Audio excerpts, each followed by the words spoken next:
I have now hit the button so they can hear us now. Feel free to continue Hello. the conversation, as these are excellent tips for both drinking and food products. So, feel free to share. We could switch this up, do a little cooking show, do some reviews. I believe it was tahine on michelada was what I was hearing. I also heard tomatoes would be a good thing to put tahine on. And cucumbers, watermelon. Cucumbers, watermelon. See, I'm personally, I'm a fan of the grilled watermelon. That's where I go. Grill up a nice watermelon. That's where I'm at. And we heard hot beer, but I didn't catch all the details on that. I think it was a stout. But hello, and welcome to 20 Sides to Every Story. I'm Casey. We're going to be playing some D&D 5th edition scenario. Thanks for the gems. And we are going to be leading off in just a moment or two with the character introductions, so that the players have a few short seconds to think about what they're going to say. I'm going to ask them to introduce themselves in turn order. So I do have the turn order up.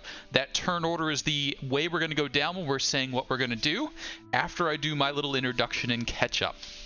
So we are playing Dungeons & Dragons 5th edition. We are working our way through the Tyranny of Dragons campaign. So far, the party made the curious choice to head east towards a town that was being raided. Once there, they continued to baffle logic and assisted in the rescue of several of the townsfolk. And thank you for the subscription. We saw the townsfolk rescued. We saw cultists, kobolds, and bandits chased away. We saw a Whiff the Polecat kobold overcome.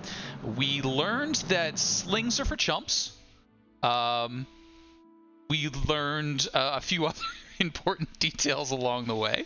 And whoa, thanks for the jams, man! Hype train already? How am I going to handle this?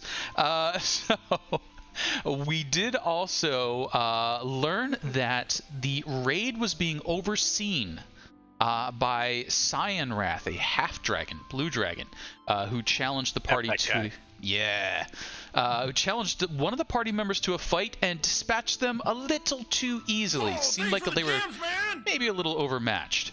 Also acting as the heavy lifter of the bandits was a black dragon, Nightscale, who is said to be the lord or ruler of Stone Tooth, a mountain to the south.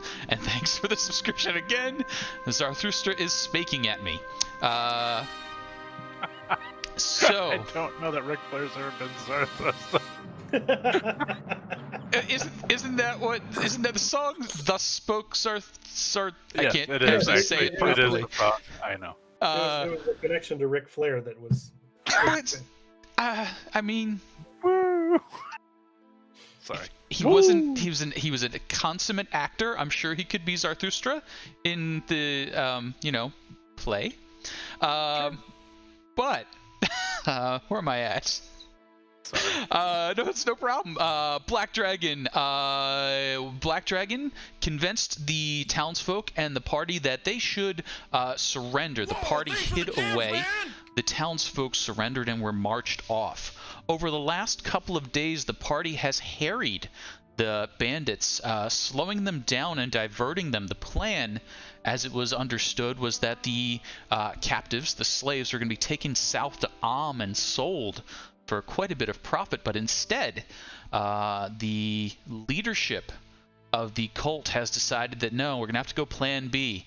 They've headed to a stronghold that they have in the Badlands, and they'll figure out what to do next. They suspect some betrayal from the mercenaries that were hired to assist with the raid, because the party rather cleverly set up the kobolds against the humans, the mercenaries against the clergy or the cultists, and then set rumors in motion that the mercenaries were going to assassinate one of the cult leaders, caused a massive distraction and stampede of horses, then did, in fact, manage to strike down one of the cultist leaders and get away with it more or less scot-free. Since then, the bandit group has been double, triple timing it. Forced march at this point, exhaustion showing even on their faces as they make their way into a box canyon. Now, this last day's travel, you've been working your way into the Badlands, and basically this is that bit of land between the grasslands of the green fields and the mountain and the pass down below. We've got the grasslands a little higher up, then through the Badlands, which basically suffer a lot of flooding. The ground there is full of a lot of clay. There's a lot of sandstone, so there's a lot of little stream beds that then become deeper gullies that then become fair-sized plateaus before eventually dipping away into swamps or up into the mountains where all that water from this watershed is collecting. So, oh, and I'm sorry, a little further south than that is where several of the characters' nomadic families or tribes move about. So you're still probably a few hundred miles from your normal stomping grounds. This area is not real great. Not a lot of things to live off of here. And the flooding is horrendous. Frequent flash floods come through the area. But, Casey, yeah. South is down. We have north up on this. South is down, north is up. Okay, If ever okay. south is not down and north is not up, I will actually alter reality because I can't handle south I can't not being either. down. I hate that. Yep. So, Okay. so if you ever see a compass rose telling you otherwise, it's lying. Gotcha. But yes, south is down, north is up. In this case, you would have been Cats and traveling dogs in. living together. Yes, absolutely. Just you gotta convince the mayor he needs help. Don't open it up. Is true. This man. Don't open it. But the last 24 hours have been basically the forced march, watching them shuffle in, and now, success, awesome. A little bit tired now, 24 hours of trying to keep up with these folks. What have you been doing the last 24 hours? What have you been talking about? And a quick introduction to your characters, name, race, serial number, class, etc. And we'll go from there. And we're going to kick off with Yaz. Yaz? I know I think the last thing we learned about from you was you had just collected some loot and properly placed the paperwork implicating after the assassination attempt. And I think that's kind of where we cut it off. What's been happening in the last 24 hours as you've been going along? He might seem kind of distracted in the mornings, as he's trying to decide which of the patrons who is providing him his strange powers he should lean towards. So maybe in the morning he seems kind of like he doesn't quite answer your questions fully. He's just like, oh yeah, that, yes. But other than that, how much time has gone by since we messed with people and we're at the Box Canyon? Sure. So when you were last messing with people was into the evening. The horses have been picketed and set up. It's been about 24 hours since then. So they are just now streaming into this Box Canyon. It's later at night than they probably should be traveling. The kobolds are acting as seeing eye kobolds for the humans. Gotcha. Other than being confused in the morning, he probably is trying to watch movement and get an idea of other ways to ruin their day. Sounds good. Did I forget to add something? I feel like I forgot something. Name, creature type, and class? Oh yeah, that would be super helpful, wouldn't it? So Yaz is Yaz. He is a lizard folk. Who is also a hexblade warlock. And yeah, that is who he is. yeah, that's all I got. Sounds good. Awesome. And as we continue to narrow the focus on that Eldritch abomination or whatever it happens to be that is your, patron, do let me know as that focus narrows, because we've got that fish-sickle hammer that I would like to know where that came from. So next. Yes. So Sholari, I think we have you up next. Yes, I am Sholara. I am I'm a half orc, half Goliath barbarian from, as our dungeon master has explained, there are nomadic tribes to the south of here. I am from one of those tribes. Tribe comprised of orcs, half orcs, and Goliaths, which is why I am rather large. I stand nearly 7 feet tall. I have been, over the past few days, very carefully watching this caravan and watching for opportunities to thin the numbers, but they have unfortunately not presented themselves, as we have moved out of the cover, and I'm unable to take them without being seen. And though I desire to enact vengeance, I am not so foolish as to do so when we would be forced to fight the mass of them. Absolutely.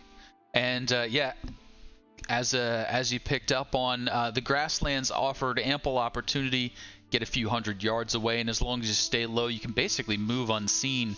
But now that the grasslands have fallen back, a lot of mud flats, riverbeds, certainly room to hide in amongst the gullies and bits of rock, but nowhere you can really get a good head of steam to catch up and pass the column.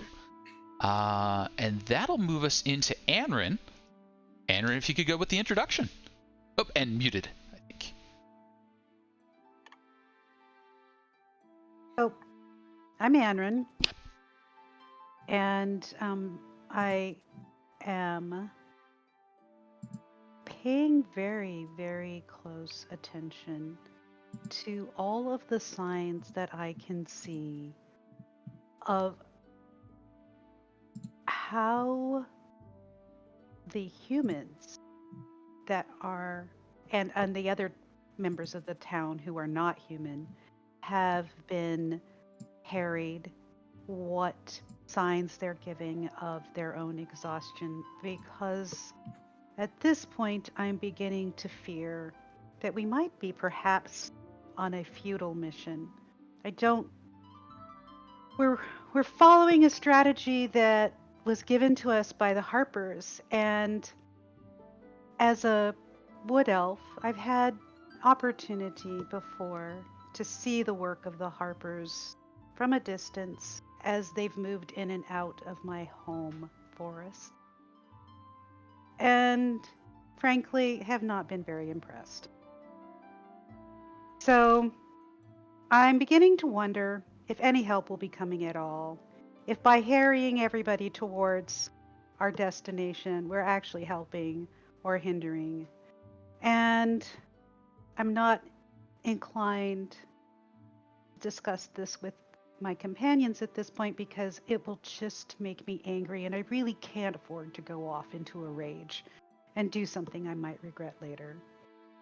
So I'm hoping, though, that I'll get a chance to talk to Yaz, maybe, or even Chiquito, because somehow I feel I might be able to learn a little bit more about what they think about this. Sounds good. And basically through the last day of pursuit, as you're keeping an eye, there are about 200, we'll call them able-bodied citizens, and then about another 100 or so children or elderly or infirm that are being helped along. And the speed of the column that's been moving has slowed dramatically. They were maintaining a decent pace for the last 4 days or so, but this 5th day they just drove on past the point of exhaustion. The bandits, the kobolds, they've been taking more rests, they've been eating well, that sort of thing, so they're still moving at a good clip, but you can tell everyone amongst the citizens is dragging, barely able to shove each other to keep ahead of the kobolds prodding in Cyan Wrath's lightning breath. Opportunity for conversation to come very shortly, but before we get there, let's finish the introductions. Rob, I have you up next. Okay. I'm playing Rob Oakes. He's a human bard. He's a little folksy. Likes to play a lute with panpipes on a brace like a harmonica, and was looking for a little bit of life. Want to do a little living, and also has a streak of justice in him. He wants to see things done right by people, and didn't think he'd end up coming to this town and killing so many kobolds and other people. And it's been kind of last maybe 16 hours. Rob's been a little dark, little emo, and he's thinking he's got a lot going on. Like, I didn't think that I'd be here fighting kobolds, because sort of my hope that people would understand kobolds just think different than them, and can't we all just chill out and sing a couple verses of that's poop, this is poop, and you're poop. But they didn't get the chance. I had to kill them, and I'm a little bummed about that. But I'm seeing a lot of suffering, and so then I'm starting to get angry, because I don't like to see people hurt for what seems to be other people's aggrandizement. And so Rob's sort of simmering in the back there, thinking of some things that just are sitting in the, get stuck in his craw. He's getting angry. So. Gotcha. So as Rob simmers, the last introduction I think we have here, Chiquito. Hi, I'm Chiquito. I'm a Warforged druid. As far as what I see going on, I definitely am not I fear I've been overwhelmed with a bit of sense of satisfaction, and the plans come together as far as us kind of getting kind of help out the people. But I am a bit more I feel a bit more let down, the fact that though we are doing so much, we seem to still be a day behind almost, and trying to get we're not achieving our goal. And now we were expecting them to go a bit further south, and they're detouring, and I'm not really sure where they're going at the moment, but kind of has me worried. We had a plan, and it seems we're headed in this canyon, and I don't know if I don't know how we're going to be able to help these people if we're not able to kind of get close and do our kind of get in, get out tactics. So I'm a bit worried as well at the moment. Rightfully concerned, I think. Now, as far as that plan was going, things were looking up. If you had continued to harry them at the pace you were setting, the speed that they've been reduced to, the Harpers, the assistants that Nassim had indicated were coming, could have caught up to you. But it seems there was another plan, a secondary option. And that's actually what we have the map up on the screen right now. Now, if you happen to grab your ruler, the map scale is roughly 10 times what the ruler shows. So if it says 100 feet, figure it's about 1,000 feet. There's some rounding happening. But let's talk about what you see here. Now, this is in a fairly open area. The plains have worn down nearby, and you have these pillars of sandstone, mud, and denser rock scattered about that have handled the wear and tear a little better. This particular plateau rises about 150 from the what you'll call ground level to the top level, and that would be this kind of greenish blobby outline around here would be the base level, and then the lighter white areas in here would be about 150 feet up in the air. There's a fairly gentle rise till you hit this border area here, and we would say that these tan areas are probably 50 feet or so up from ground level, but it's a decent sway. You could walk up it, lean forward a little bit, you'll be fine. That last 100-foot range, though, that's pretty sheer cliff. That's a real good plateau side. So, coming in the entrance, the bandits and the townsfolk marched down that way. They passed a watchtower, about 20 or so feet high in here, able to give a good command view of the area, but not see out over the walls. Off in the distance, though, you can see up here on the high ground another 20-foot high watchtower. So this one will be about 170 so feet above the ground and gives a decent view of the surrounding area. Decent view of the surrounding area. And of course, I just realized I'm pointing where you can't see, so let's try that again. Watchtower down here, 20 feet. Watchtower up here, another 20 feet, giving the look view all around. Now, this watchtower, you would say, can't see on the far side of the plateau over here. The wall's too steep, so if you stick close to it, you could come in unseen. A little bit of sneaking. Down here in the box canyon, you can see several tents have been set up. 4 or 5 major groupings of them, and the path down the middle remains fairly clear. It is down that path in the middle where the prisoners have been set. They basically fell over exhausted, little groups of 4 or 5, you would imagine, by family or a couple of adults to a couple of children. And you can see kobolds moving through them and so on.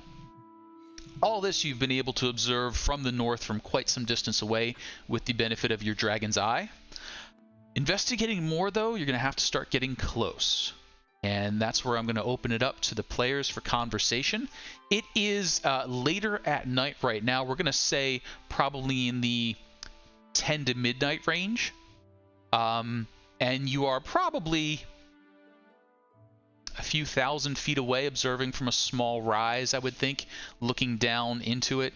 There's nothing else quite as tall as this, so you can't see over the wall, but from a hill you can see into the canyon from the northwest direction.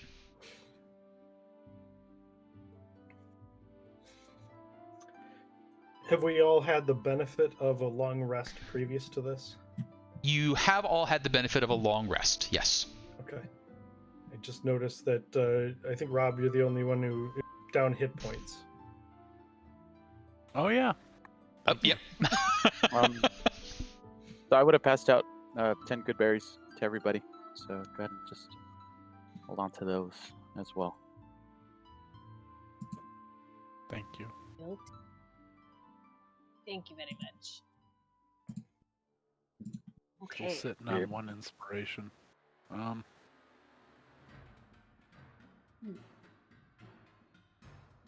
I think our goal just at this point is don't we just want to get the people away? Like, they're dying. We need to get them out of there. Yes, I believe that is correct, but I worry that at the pace they are moving, getting them out without eliminating the others is difficult at best. Agreed. I think we have to kill them all. Not the people we came to save. That Shit is got good. dark there. Yeah. Why do you keep saying that, Rob? We are chasing these people. We've been killing them since the beginning.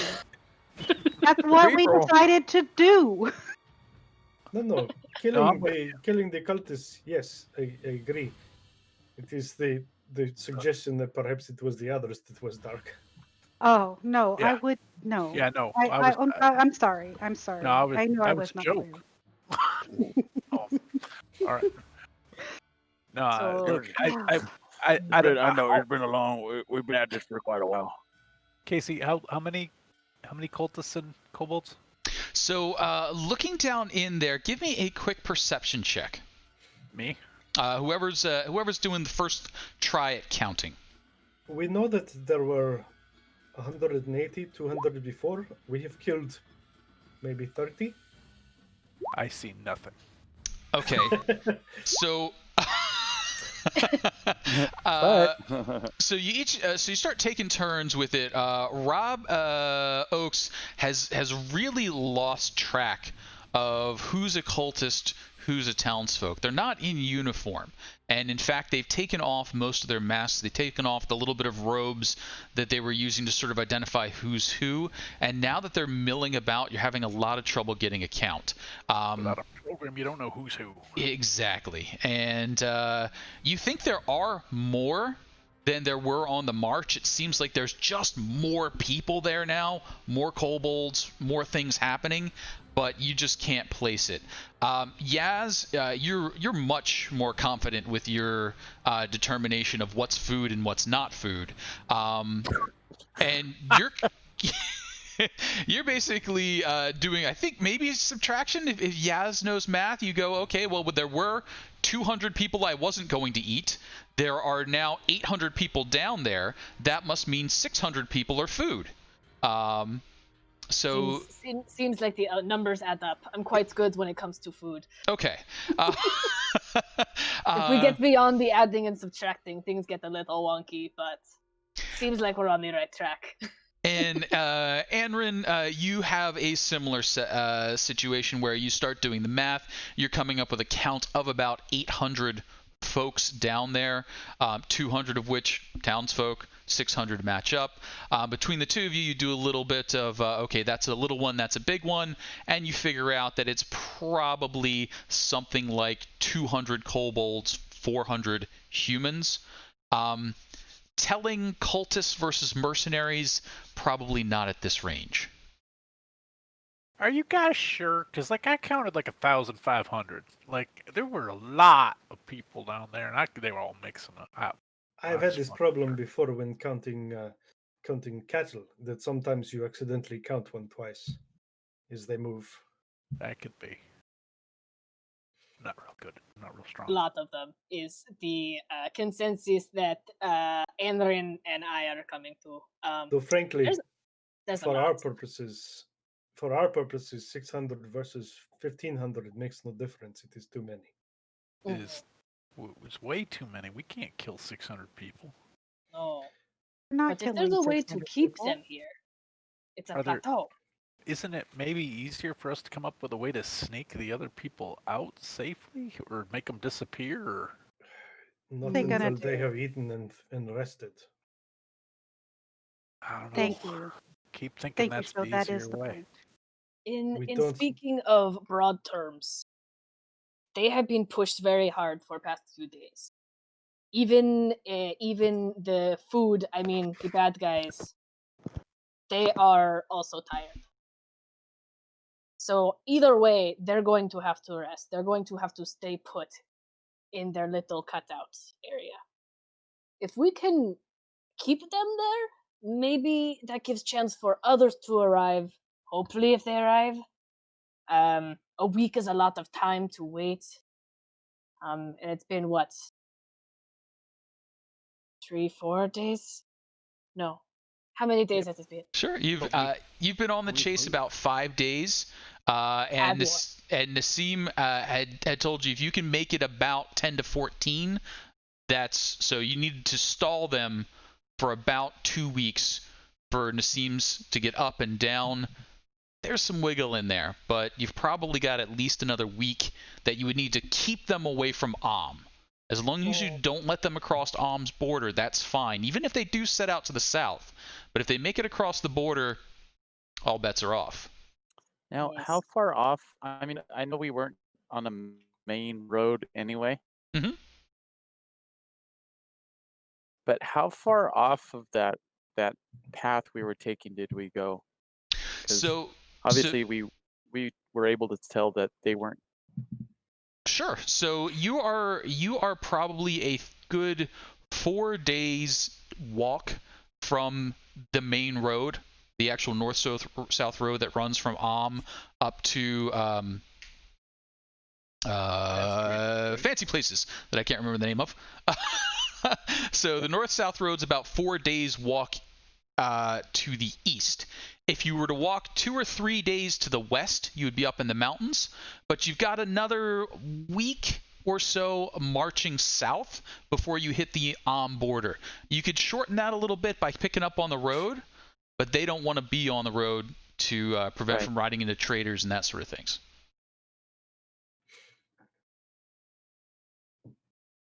Continue with what we've been doing. We could get them to kill each other.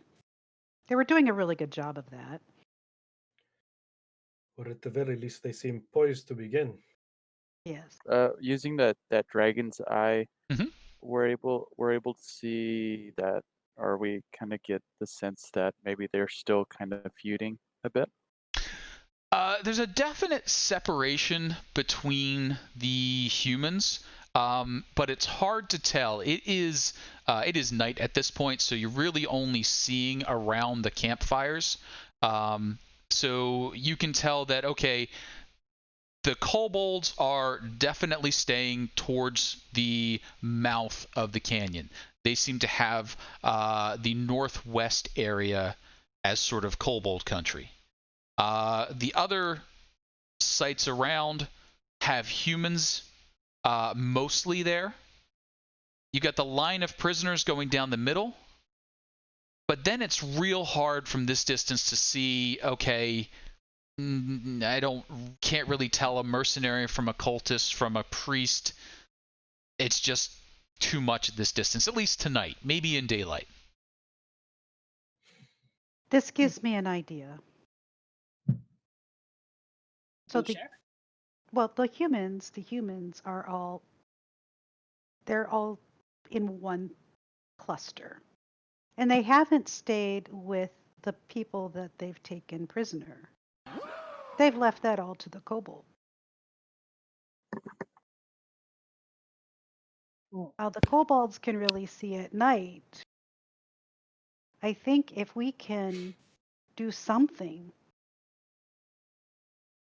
to either scare or otherwise either frighten or convince the kobolds that they're under some sort of supernatural intervention, we might be able to get people out. They seem to be very, very superstitious. I agree. Either way, I think it would. I agree with you 100%. Either way, I think this is something we weren't expecting.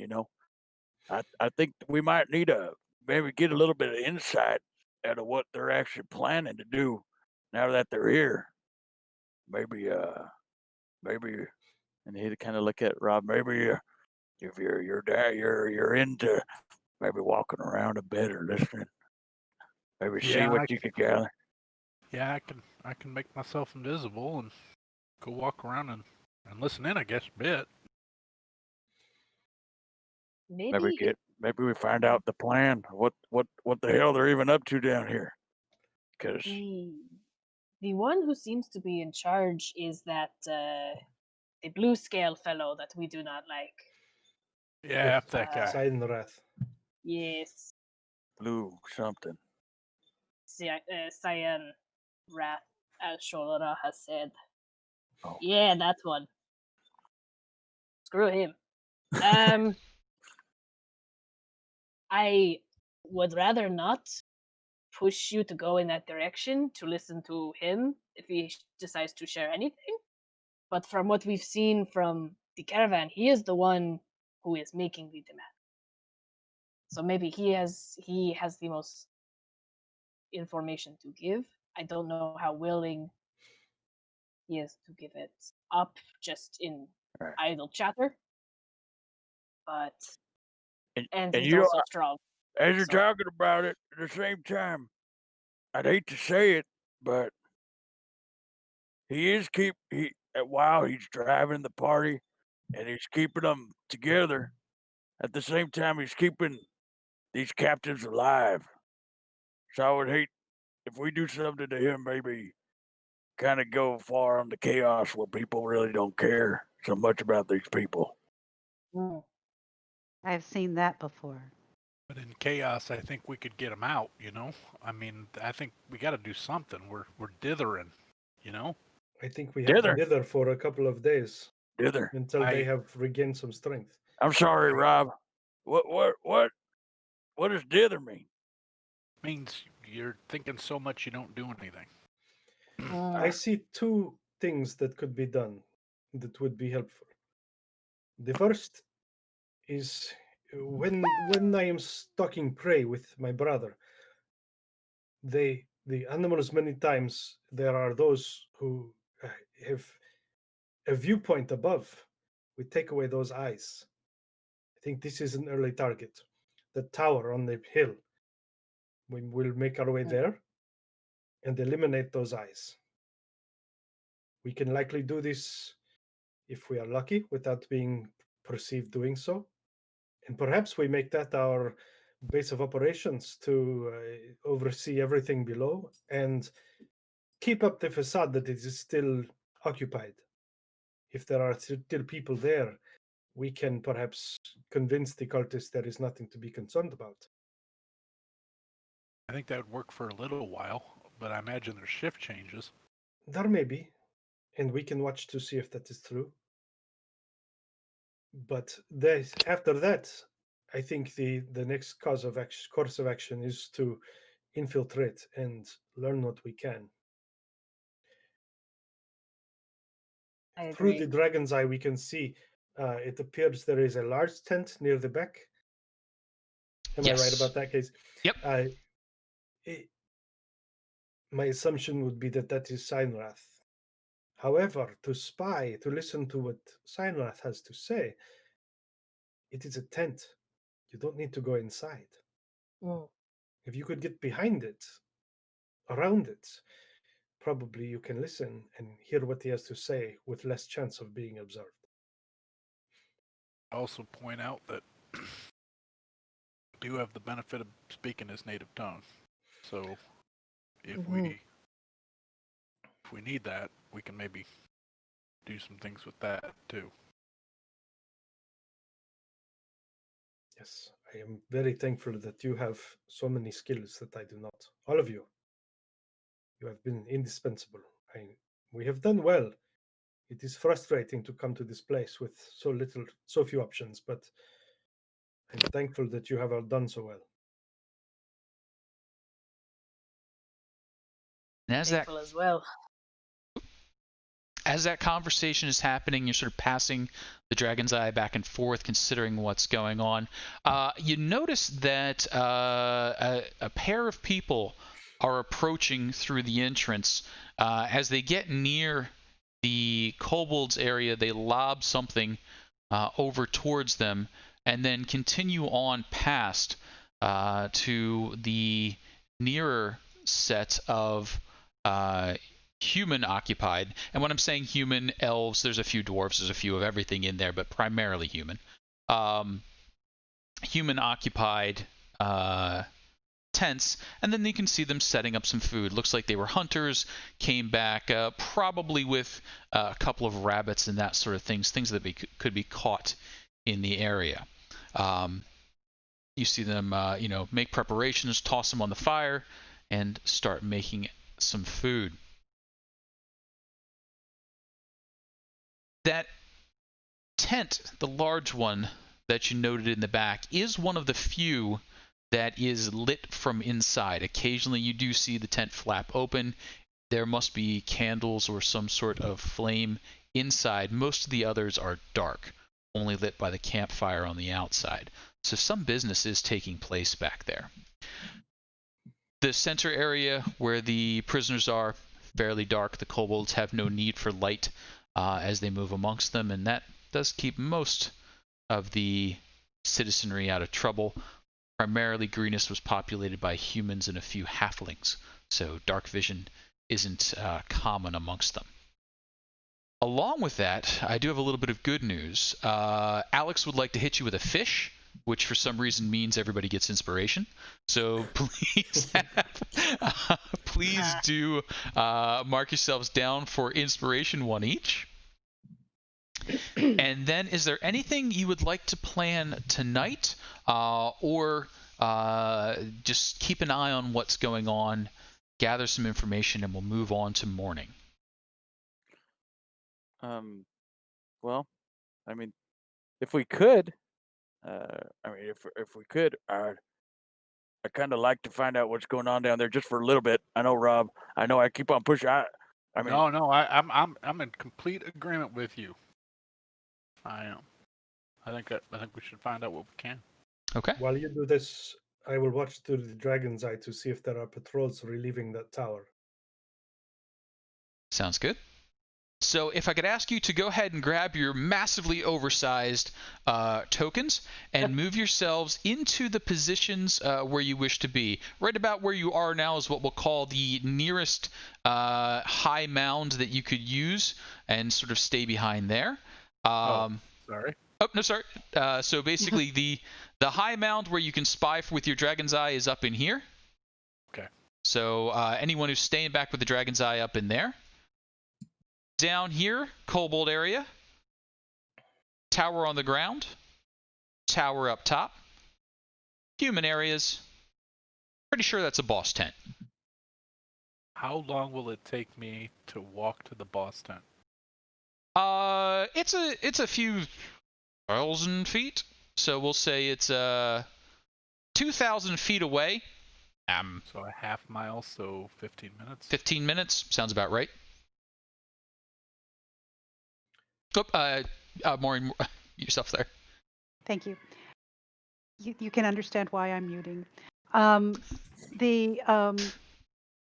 question that I have is the greenery along the side. Is that low level? Is that low brush? Is it trees? What is this? Brush and scrub. There's not a lot of tall trees, but you could certainly take some cover behind it. I want to use the cover that I have to scout closer to this tower to find out if any aspect of that plan makes any sense. Okay. Carefully. Sounds good. And when I say scrub and brush, somewhere between 4 and 6 feet high, that straggly, kind of crinkly stuff.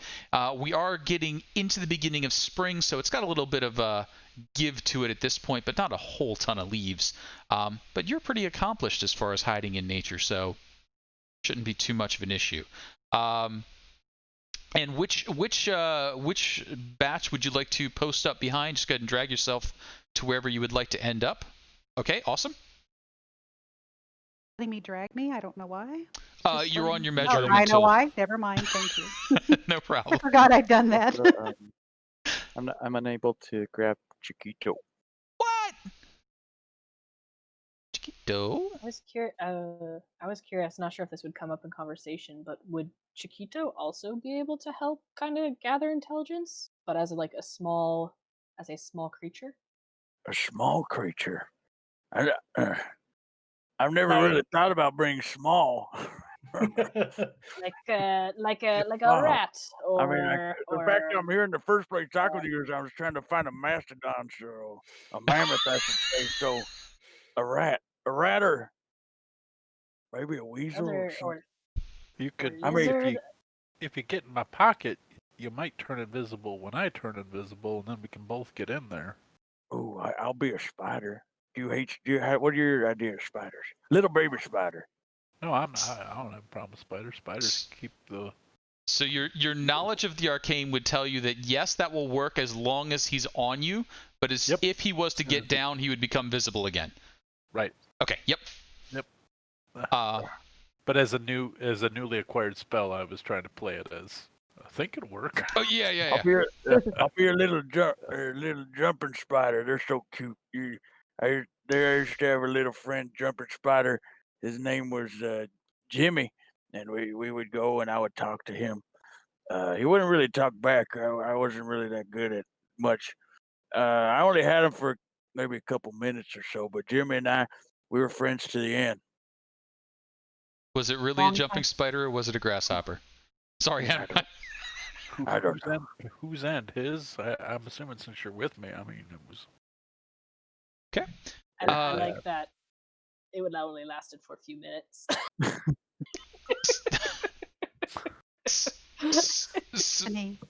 The jumping spider life cycle. Yeah. So I think we have Anrin going for an actual sneak.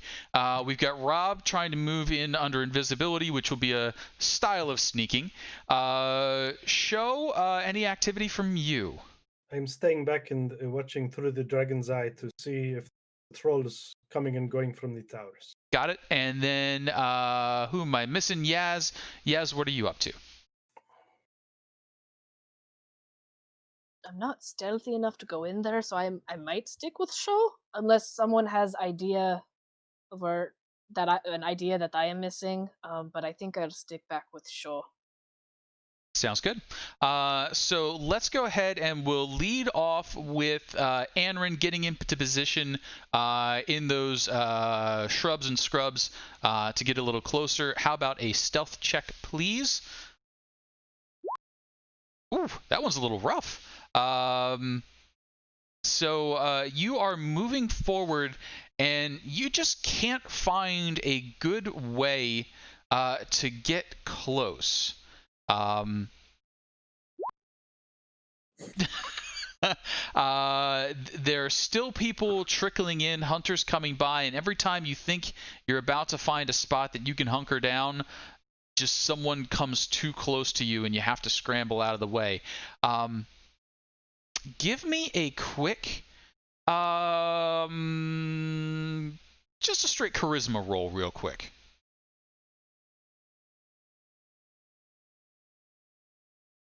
You are muted, Ed. So even though you're pretty sure somebody saw you, they didn't seem to care.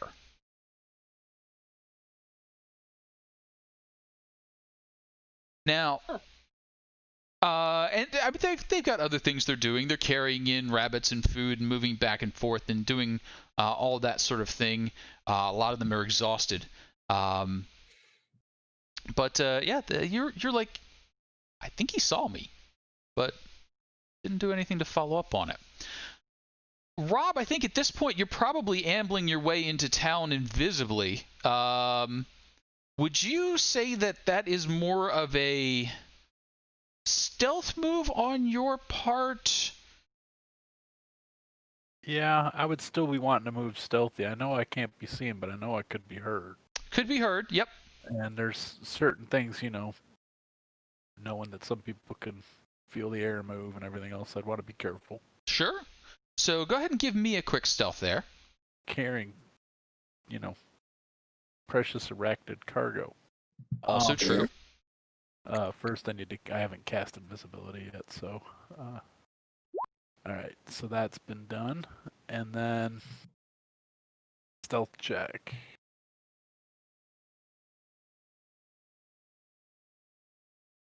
Is that at advantage for being invisible? Should be, I thought. Doesn't much matter there. Yeah,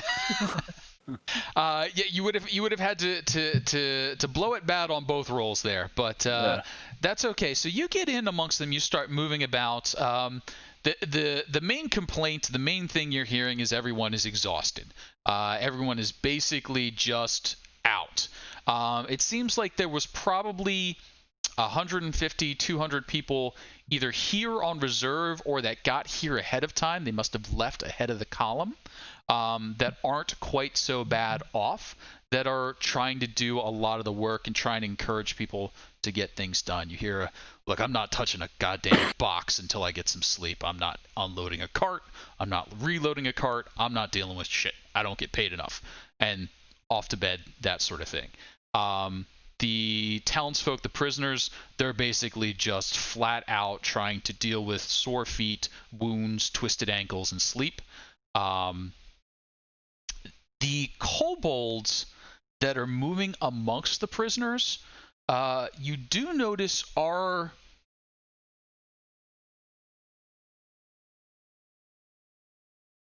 they're either baiting them with food or they're actually feeding them. It's a little hard to tell because they seem to be making the humans do tricks for it.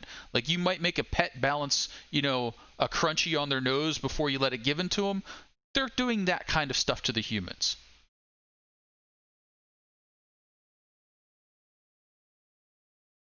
Continuing to move through. It's a long. Get rage. It's a long line of folks there, and you can notice the tents. More humans, dwarves, elves, that sort of thing. Now that everyone's got their robes off, it's a little easier to catch the differences. See who's walking confidently in the darkness versus who's stumbling around a bit. That big tent in the back, though, that is lit from inside by candles, and you can see patrolling around the outside a dozen or so reasonably official-looking guards. They've got decent armor on, and prowling alongside them, more of those drakes, those dog-like draconic creatures. You're pretty sure you've been moving through the humans unnoticed. Those, however, give you a moment to pause, and I'll come back to you in a moment to see if you want to continue on there. Okay. And Chiquito, of course, you can lend your input by biting him suggestively. I'm not sure. Writing in your web. Writing in your web. There we go. Some pig. That's so big. Wow. Now, Show, from your vantage point, you're keeping an eye on the proceedings and also trying to mark guard shift changes, that sort of thing.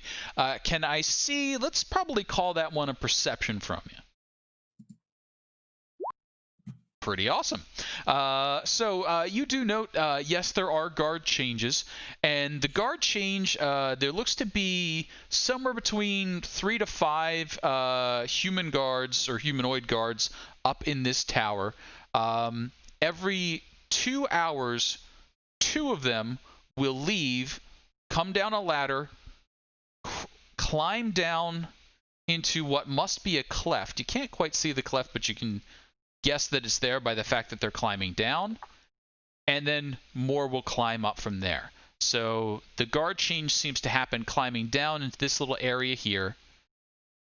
2 people every 2 hours.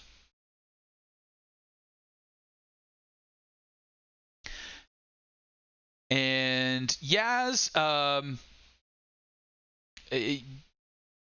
you pray fishy prayers. Under that, I guess if Sho states that she needs help with something, I will help. But okay. As of right now, he's just kind of doing what he can where he is to assist. I'll relate what I'm seeing and hand you the dragon's eye. Sure. Confirm. Yeah. So you pass back and forth, and yeah, that all seems reasonable. And yeah, as you've been keeping your eye on the nearer one, probably just basically looking down that way, you notice that one is definitely not organized in any reasonable fashion. Kobolds just swarm up there occasionally, and kobolds get thrown out of there occasionally. It's and just a... The there that you're speaking of is over where? It is this this tower that's down closer to the kobold area seems to be kobold run. Okay. And any attempt to create a timing of that one is just nonsense. When some get bored, they come down. When others want a high vantage, they go up. Kind of the party house. Okay. So that brings us back to Rob Oakes and the amazing jumping spider. You're a decent distance away from that big tent that is guarded and patrolled. How well can I see the patrolling? They're pretty obvious. They're circling a lit tent, so you can see them as their shadows move in front of it. I kind of want to get a sense of these are fresh guards or guards that have been traveling with the group. They were definitely not traveling with the group. They are not footsore. They don't look tired. They don't look haggard. They look like they've been here for probably a day. So either they never left, or they moved ahead of the group and did not stay back with the prisoners.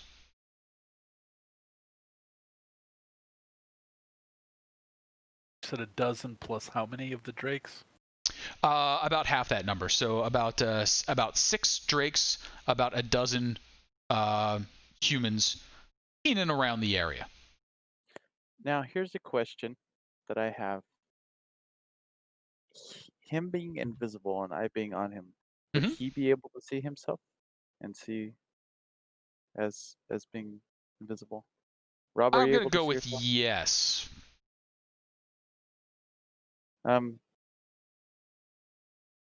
You would see the little jumping spider try to get your attention, kind of go. You'd feel him kind of crawling on your ear a bit, kind of going down.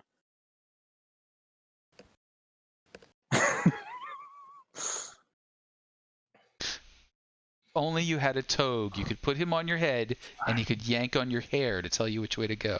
Oh yeah, then we could. I don't know what this means, but I like your energy.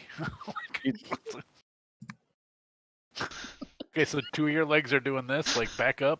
All right. You're saying abort. You're saying abort. No, don't abort. Put you in, coach.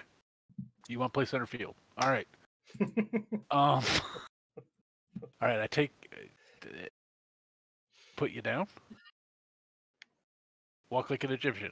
All right. All right. Well, all the cops are not at the donut shop. They're around the tent. And that's the problem. All right. So Okay. I put him down. Okay. So the spider is placed carefully on the ground. We'll say, probably somewhere between 20 to 50 feet away from the guards' patrol area, kind of the lit area around the tent. Here we go. Here we go. Okay. Going closer. Give me a general stealth check. I don't know that anyone will care if they see you, but give me a general stealth check. All right. I need to do that for a little spider, right? For a little spider. I have the stats up. Do you want me just to roll? Oh yeah, just throw a d20 and we'll figure it out from there. Okay. What I forgot is this. Oh, I do have an actual little spider. There you are. Okay. Little spiders get +4 to their stealth. So d20 +4. Okay. 20.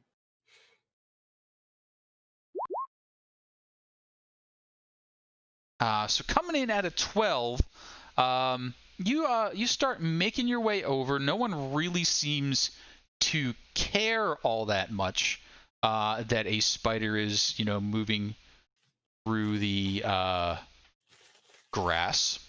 Where are you headed? What are you doing? Well, I want to get a little bit closer.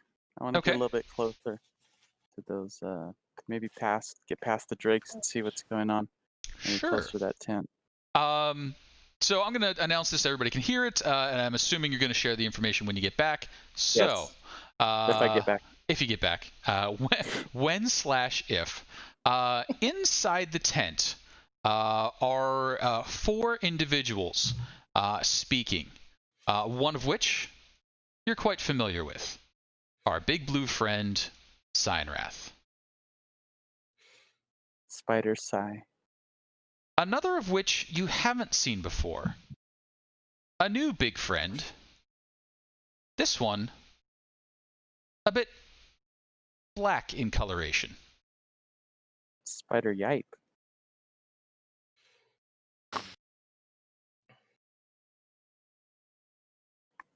Another. This one a little less big. A human, it appears, but wearing those fancy purple robes that indicate a member of the ranking clergy. Spider head scratch. And lastly, a rather fanciful fellow, a bit darker of skin and gaudy. Tattooed head, big neck collar, giant flowy robe, Kabbalistic symbols all over the place. And a quick question. You are new to this plane, or at least fairly new. Right. How much have you invested into knowledge in the political world? Not enough. Not enough. Okay. So we'll just go with I've done my homework. we'll just go with you would assume magic user, I think. It seems fairly obvious. If they can't use magic, they really wish they could. Right. Spider eye roll. Eye roll. Spider eye roll. All of them. Now the four of them are talking, and the one taking the lead at the moment is the black half dragon. She is ordering the other three around. Look, Steinrath, I don't care why you thought it was a good idea to bring this many prisoners. Deal with them quickly. Have them offer an oath of loyalty, or kill them. We don't have time to be marching to Steinrath, the big blue half dragons. But, no. I don't want to hear it. That's it. Loyalty or death. Very simple. The magic user just seems wise, and we do need to be underway almost immediately. The woman says, I agree, we really don't have the time or resources for this. Steinrath and I will stay back a bit to deal with the situation while you head out. I'm sure the wagons can be ready for tomorrow or the next day at the latest, and you can be underway. We'll give them that time to think it over, and perhaps a few examples. We still have that monk to deal with.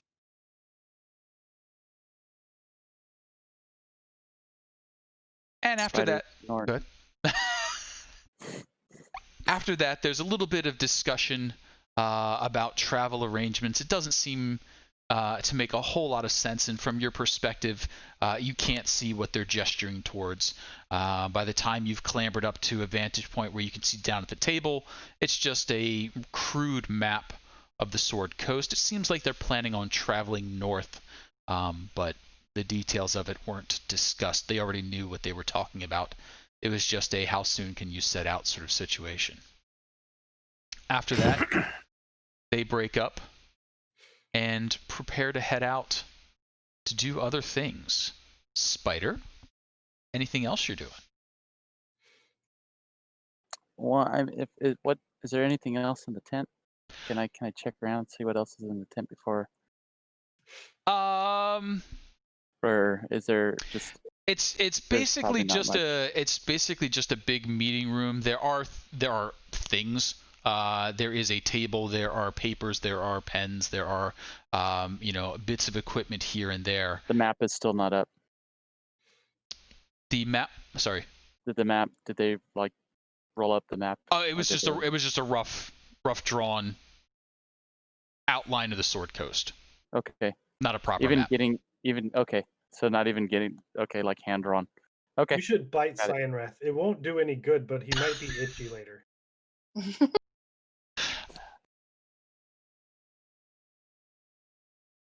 It's like I hear my old buddy Ed talking.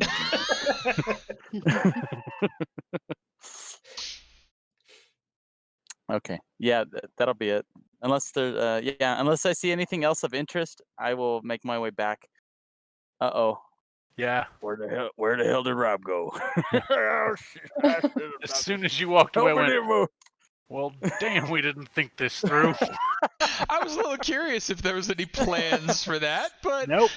Okay. Yeah, I'm gonna keep my eye out for a spider in the dark with my human eyes. Well, we gotta have to figure this out pretty quick. That's what I'm saying. Otherwise, we'll just be walking, and I don't know with your tiny legs if you'll make it in an hour. So I'm gonna look up one quick thing. I just need to double check. Oh no. Tiny spiders don't get blind sight. Giant spiders do. So yeah, you're just sort of hunting around. I kind of remember the area. How about this? Let's call it. You'll need to beat the 16. That was the lower of the stealth rolls because you have an idea. You're not stabbing in the dark. How about a perception check, and 16 is the target to find one another. And we'll say each check takes you another 10 minutes. All right, perception checks. Perception check, please. And visibility. Yep.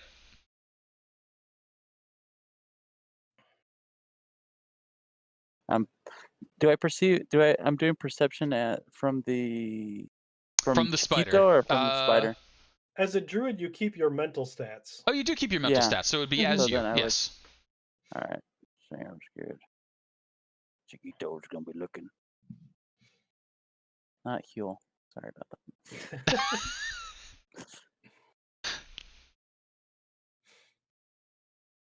All right. Perception. Here we go. And Rob Oakes, if you would like to be looking for... Whoa! Look at that, right off the bat. Yeah, maybe you left a little bit of a silk trail, who knows? But you quickly find your way back to the right area and find Rob. And Rob, you look down and little spiders gesturing. I just quietly put my hand down until I can give him a nudge so he knows I'm there. Got it. All right. Spider retrieved. We're gonna beat out of there. You got it. You start heading out. All right, so I'm going to say a little more time passes. You get yourselves back out there. That's been about an hour of scouting, an hour of hiding, an hour of doing things. So we'll say we're in that midnight to 2 a.m. range now. And you've reconvened, shared information, all the stuff we talked about. What's next? And what's the plan? I think we got to get them out, or they're going to just get killed. Or we get a message to them that says, just promise anything, and tell them that, cross your fingers. Honors for the privileged, you got to live. They not already swear an oath of fealty? Some of them got taken before that oath got made. I mean, some of these people were taken real early on the game. Did I mention that? I did mention that damn monk, right? So yeah, yes. I kind of don't care one way or the other there. I have to say that I agree. I would like to rescue him if we can, but of all of them, he is the one who made his bed. No. Yes. Could be an ally. Exactly. But maybe. From what I heard from the lady we spoke to, I don't know if I want him as an ally. He might be more of a liability than an ally. It's difficult to know. I'm with Yaz on that one. From what we have heard, I don't think we risk anything to save him. Right. We don't risk unreasonably to save him. Okay. My thinking is when the hell he thinks is the right time to do whatever he's going to do. I mean, there's been spooks, people are fighting, horses stampeding. What the hell's he been waiting for? A sign.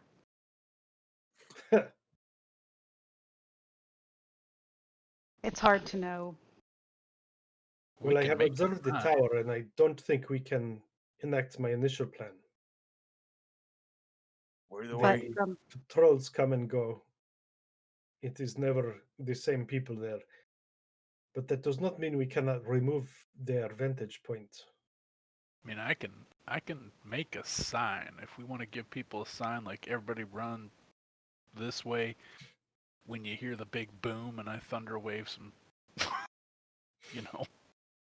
I mean, could do that. Children will not be able to keep up, and they will be frightened. They're and it going will to be get chaos. killed tomorrow either way. That's not a reason necessarily to create a more chaotic situation than we need. Can't believe I'm saying that. I don't know what less chaotic we're going to have with, 5-to-1 ratio here. If we try to get them out, it's going to get chaotic. They're not going to be killed tomorrow. Tomorrow they're going to swear fealty because they're scared and they are alone. They are going to be given the choice to swear fealty or die, and that they are going to swear fealty. So what do? We just leave them? We take this opportunity to let them rest so that they are well rested so we can actually get them out. I think that's sort of a gamble considering how they've been treated on the way here. It's a gamble I think we have to take, otherwise they all die. Right. We'll the lose them on thing the about way. it, She's we try right. to get them all out when they are this tired. They cannot move, they cannot get out. They will only be easy targets and they will all die. And then our entire adventure is for nothing. We need to give them time to rest, to recover, so that they can move when they need to move. Two crabby women are calmer than I am. I'm Calling just going a to take crabby woman. Well, you are both kind of crabby when you get mad. I mean, I saw what you did to some people when you got angry. I'm just saying, it's not something I want to be on their side of. Shut up. Fair. I do not know the good story. idea. I'm getting pretty scared myself. I didn't say anything, by the way. It was around, and I think we're all a bit tired, and we're confused at the moment. We don't know what we're saying, but what we do need to do is figure. So what are we? I know it's getting late, but what are we gonna?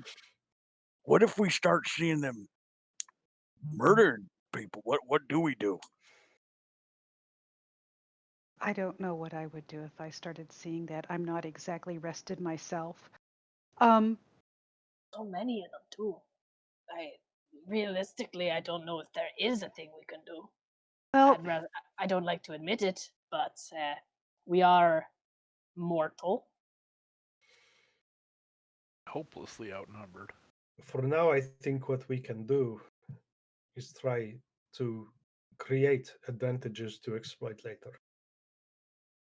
So, Yaz, you said that the kobolds were behaving normally in the tower? Is normally as kobolds do. Little, from what I saw from the first tower, is mostly operated by the kobolds, and they just kind of come and go as they please. I don't. Just to double check, we didn't notice a structure with the kobolds, right? It was just kind of they were doing their own thing. They were just doing their own thing. If they noticed that no one was up there, some would rush up there. If it seemed like the place to be, they would all, as many of them as could fit, would rush up there. What would make it look like the place to be? Someone setting up a really cool new trap. Like, it seems like they're all about setting up things to hang off the edge of that and catch/surprise people underneath. You've seen buckets upon buckets of things set up to be tipped over when somebody walks past. Mostly harmless. Chiquito? Yeah. If you can be a spider, can you be a kobold? I don't think I could be a lizard, but I don't think I could be a kobold. Unfortunately, I would like to be a kobold. I think. Yep. Yeah. Never mind. I don't know what I'm saying. I'm a little slippery. Me too. Unfortunately, yes, kobold is a little beyond. They are not technically beasts. They are not beasts. I think I heard a few druids able to, maybe after a while, they're able to, change the way they look and whatnot. Maybe, but I'm nowhere near that yet. I have sometimes, even being a spider, I was having a hard time keeping that up for a bit. Walk too many legs, too many eyes. I got discombobulated. I'm happy I found you, Rob, but for a while I was really scared. I didn't think I was gonna find you. Oh Well, man, if we could just find I will some. find you.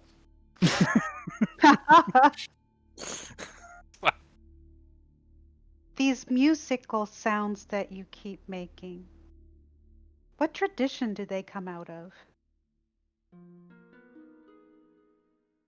Rob. Oh, thank you. Rob had to step out and take a leak. Came back. The musical the sounds I make that are for the kobolds, or the ones that I make that are a little bit more maybe palatable to elven or human ears. Well, you do seem to have a number of songs that the kobolds paid attention to. Yeah, I lived with some kobolds for a while, learned their tunes. So, and most of these kobolds don't really, the kobolds that saw us are mostly dead. In fact, all dead. So none of them would recognize us. Oh, from our, yeah. And they haven't, I wasn't exactly at my best in terms of trying to sneak up and find out more about the tower. But nobody seemed to care. They could probably see me. So my guess is maybe they don't care. Maybe they don't recognize the difference between people. That would not surprise me. We do have some Kobolds robes and masks super that we stupid. took off of some of them. It's true, we do have that, yeah. And so maybe we could entice them into the tower? And then lock them all in? Is it more than a wooden watchtower? Is there an inside? It's a wooden watchtower. It's got tarp around it, and all manner of, we're going to affectionately call them traps. It's sort of one giant Rube Goldberg at this point, by the time they're done with it. So it doesn't have walls, but it is a tower. I guess I was picturing it like a wooden, like 4 posts with a platform on top. Yes, like that, but inside there is another floor, and the outside is covered in skins, tarps, that sort of thing. So there's an interior, but there's no solid walls. Correct. But you are also sort of implying, I guess, that they've kobolded it up. Like there's all kinds of Ewok traps planned, or at least they may not be traps, but they're like, hey, this is my cool milk-getting device, and yes, most of them would definitely qualify as traps, but there are a few milk-getting devices. I don't know why milk. It's sometimes a kobold just wants milk, even though they're like lizard-based creatures. I think really there's a milk snake that has that in the lore.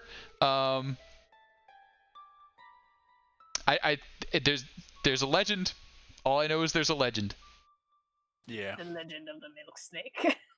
So if we could convince them that there was a party, and the party and the party was happening at the top of the tower, and we could somehow get them all inside and up and on and around the tower, maybe we could take them all out. 200 kobolds. Well, how many kobolds can you put to sleep, Rob? Best day? 6 or 7, maybe? Hold on, I was actually looking at that for the drakes. I'm going to say you probably would guess like maybe 10. Yeah, I can do 78. Was that Probably 7? Yeah. 78. On my best day, 7 probably. I mean, if your best day is average, I guess. Yeah. Oh, I thought they had 5 hit points. They're in there. Yeah, all right. Depends on the kobold, but... All right. Do we have any other way of incapacitating them? Not all Making of them sick? Unable to move? Too many. I don't. But we could poison their food. With And when the first one gets sick, the others point and laugh, and they don't eat it. Oh no, they'd still eat it. They're kobolds. They're not stupid. No, but they might think it's a big joke to be sick. Maybe. That could even become part of the party.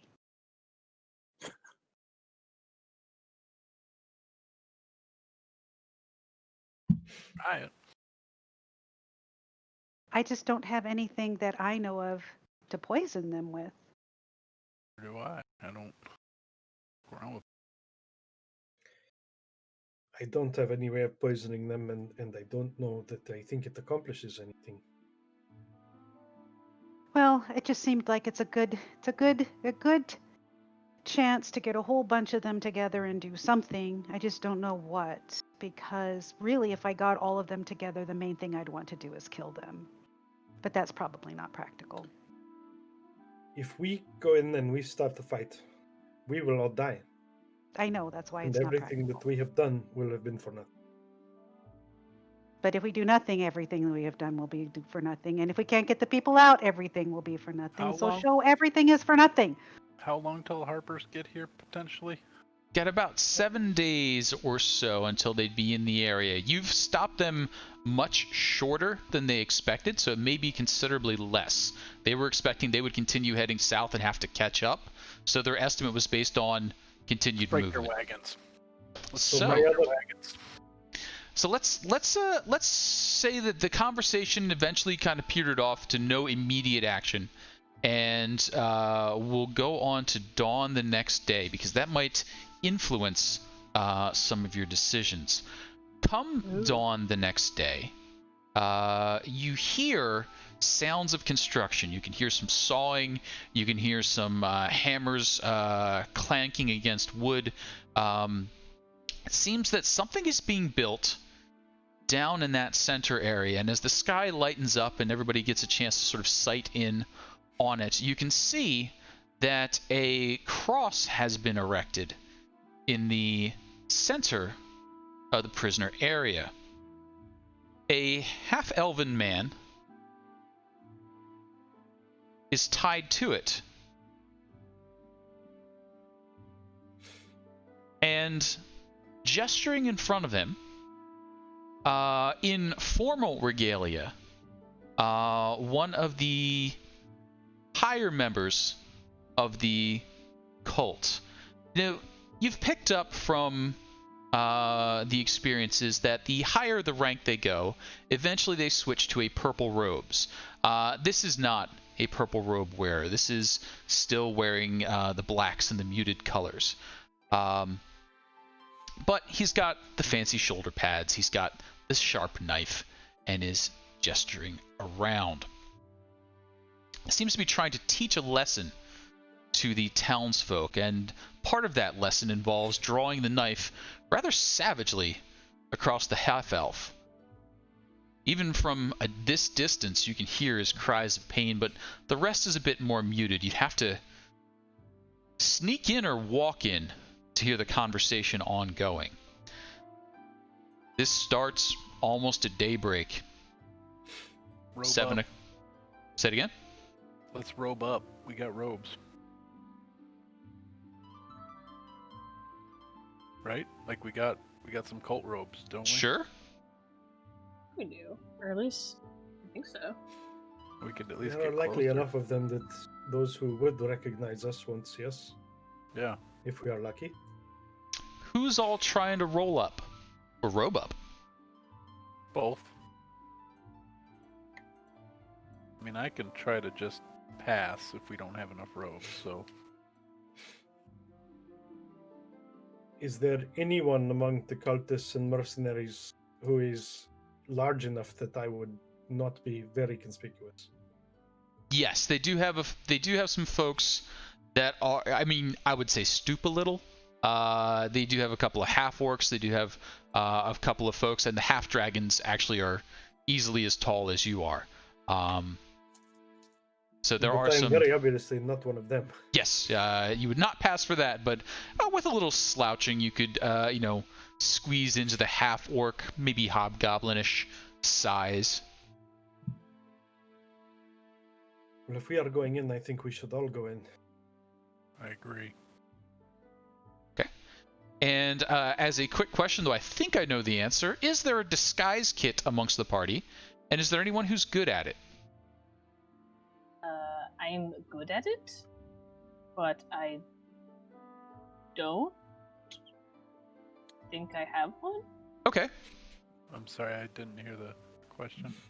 Is there a disguise kit amongst the party? Oh, no, I don't have one. Okay.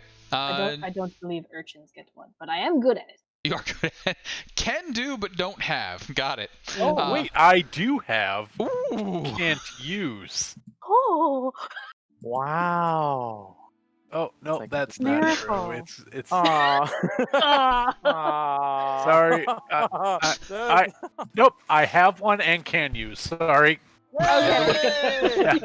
Even better. That was All right. a roller coaster. All right. You see, personally, what I was hoping for was like, I have one, but I can't use it. Here's my disguise kit, and it's like a healing kit, and that's why he can't use it. Like, can't even tell the difference. No, I was reading my proficiencies, and then I was like, oh wait, I do have one. Okay. So it sounds like we have two people who are competent in disguise. Whoever would like to take the lead on that amongst you can have advantage for the other one helping. And could I have a disguise kit roll, basically to identify who's going to need the most disguising? It's probably going to be your lizard folk and your super tall folk, and apply the disguises appropriately. what attribute is applied to that? Is it just proficiency bonus? It's going to be proficiency bonus, and I'm willing to hear arguments. I'm thinking probably charisma.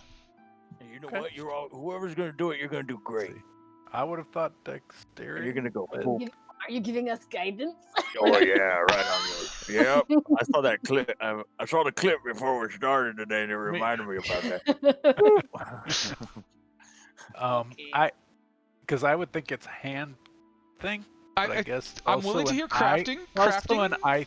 I also see it as an eye thing. So I feel like we're going very broad spectrum here.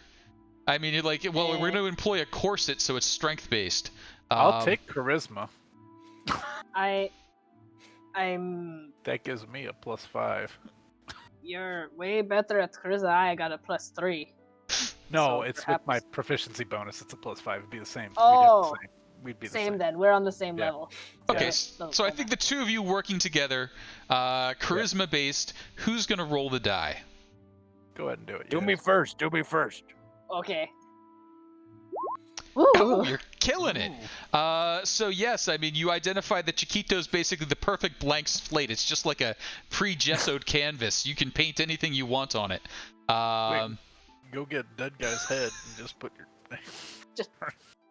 Yeah, I was thinking about that. Stick that right on there. We're All not going to wear his face. We're not. See, it's just painted on. You don't actually have to wear it. At some point, he is going to wear a face in this campaign. Uh-huh. Mm-hmm. At some point. Could I use like rabbit skin to make it look like he has a face, and It's- then like mess with things? The appropriate things to complete the disguises are done. You can decide amongst yourselves what those appropriate things are. All But right. it is enough that you are able Weird. to move into the bandit camp and see what's going on in more detail. So I'm going to hit a button here, and with some luck, whoop whoop. Yeah, I know it's super large dimensions. The rest of the map should light up for you. I love that warning. Warning, we might break. Yep. Yep. I'm aware that you might break. And we're going to go over here, and we're going to go over here. Grab this whole area.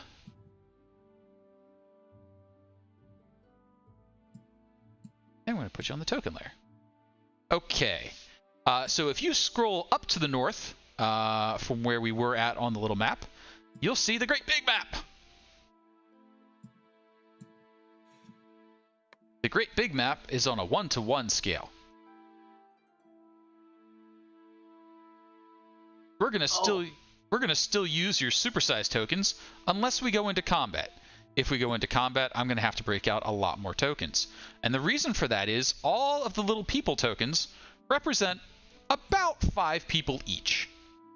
So if you see one little person token, that's about 5 little people clumped together. So. Okay. Okay? Okay. Alright. Let's go ahead and scroll up here for the audience. There's a lot of people. There's a lot of people. Okay? So, up in that kobold tower, there's about 20 so kobolds at any given point. They tend to move in waves. Down in that clump of tents directly south of you, there's between 10 and 15 kobolds in each of the tents. That big center line down the main path has clumps of 4 to 5 people huddled together, kobolds moving in amongst them. The kobolds are still acting as guards, even though it is light out now.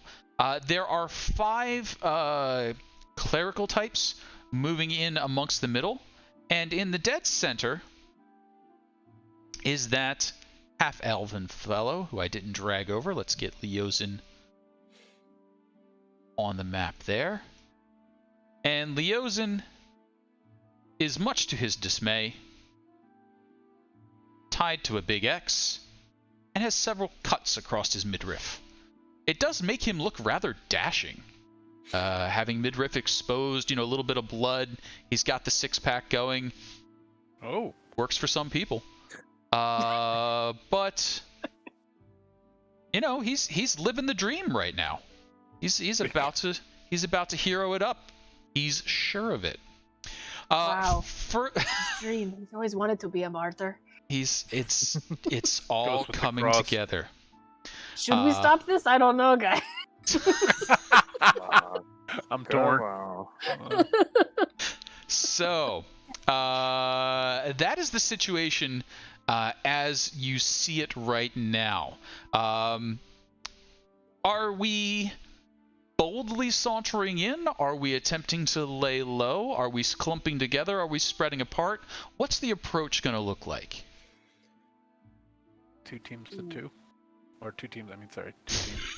So that we're not one big giant cluster of... I think that makes sense, and I think that my best bet is to walk in as though I belong.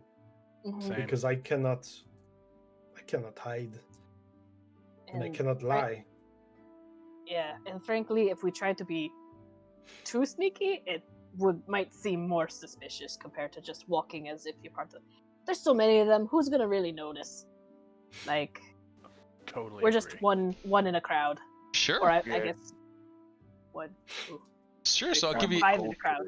I'll give you 3 options to choose from. Walk in like you own the place. We're going to ask for an intimidation. Walk casual. We're going to ask for a straight up charisma. Sneak in. We're going to go deception. Sorry, not straight up charisma. Persuasion. So own the place, intimidation. Walk casual will be persuasion. Sneaky is going to be deception. Please make a choice and roll. And due to the fantastic disguise kits, you will be at advantage for your choice. So I want to do the intimidation. Sure. But can I do it? Can I use my just bulk as opposed to charisma and just try to be physically intimidating? You are technically a half orc, correct? Yes. So yes, I believe there's a thing half orcs can do. Yes, please. I don't know that it's really a racial trait or anything, but I think that the player's handbook gives using strength for an intimidation check as an option. So, and it was we picked between intimidation, persuasion, or deception. Okay. So I'm gonna have to do a custom roll because intimidation is linked to charisma on the character sheet. So. I guess I'm gonna do intimidation because I'm not good at persuading. So, Wasn't very good anyway, but not terrible. You get advantage, so give me another one of those. A little better. Okay. So let's see here. We're doing fine.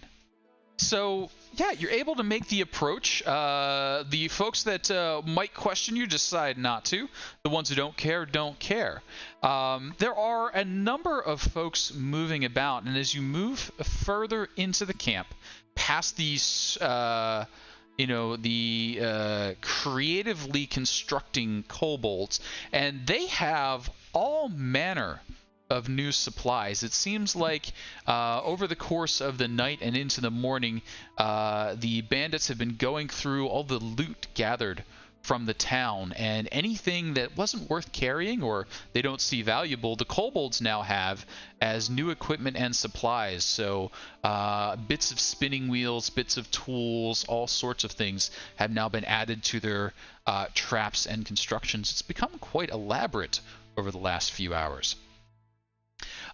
In amongst the... Sorry, I just got a notification. The web page is slowing me down. It does not like this many tokens.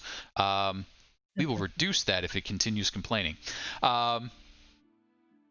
In amongst the townsfolk, you can see they're starting to come round. They've had a little bit of food. They've had a little bit of sleep. Most of them are just watching aghast as Leosin is being tortured. You can see in amongst the number a little further to the south and east, the graying red beard of Escobar. You can hear Governor Nighthill trying to calm some of the folks down, calling for, everybody stay calm. Everybody, just take it easy. I'm here. I'm not going to let anything happen to you. But it sounds hollow. He's just offering reassurances. There must be something wrong because he didn't say constituents, so definitely. He's off his game. Yeah. So we're out of his jurisdiction. I can't get the guy over the county line. Wait, you know the sheriff? Oh, how did I not put a boss hog into the pig game? Oh, how did I miss that? I'm sad now. That's going in the next one. That's it. Game over. We're going home. We're starting over. But where are you all trying to head, and what is it you're trying to look like you're doing as you come in? You've made it past the kobolds. They don't seem to be troubling you. You're coming up on where this interview's happening. You can see camps off to either side. What are you kind of trying to look like you're doing? I'm trying to look like I'm walking. You're doing an excellent job. Whew. Okay. To look like I'm going to stride into the crowd to get closer. Okay. Do I see any of the most weak and vulnerable alone? Weak and vulnerable of which? Of the captives. Of the captives? None of them are really alone. They're all sort of lined up on what would be the path side. So there's basically dirt and beat down between them. They're sort of sitting to either side. The cultists are marching along in between, sort of like, trying to intimidate them. And the kobolds are just roving all over the place, making sure nobody's getting up to any trouble. There are some who look fairly beat up, but no one's being left more than 10 feet from a captor. Okay. That's what I wanted to know. Thanks. Sure. So, yeah. I'm gonna make my way along the tents to the north there that seem to be occupied by the mercenary types. Mm-hmm. Not really joining any groups, but moving into that area. And just sort of being nearby. My goal is to overhear what's being shouted while they're cutting into Leosin. Sure. So, actually, that's an interesting thing that you mentioned, them being the mercenary types. Give me a quick perception check. Don't see anything. You're having a lot of trouble finding a thing to focus on. The kobolds are constantly threatening. Everybody's moving around. There's a lot of shoving happening, and it's hard to tell one person from another unless you would know them by name. There is some attention or disturbance away to the east end that keeps getting a hold of you. There's still the sound of hammers, still the sound of banging, things being assembled. And off from that cubby, you start to notice that wagons are being pulled out. The few horses and other animals that were able to be recovered, and more that look to be in better condition, not recently forced on a 5 or 6 day haul, are leading a number of wagons out over in this direction. Who have sorry? Which direction? Coming from the east out of this cubby here.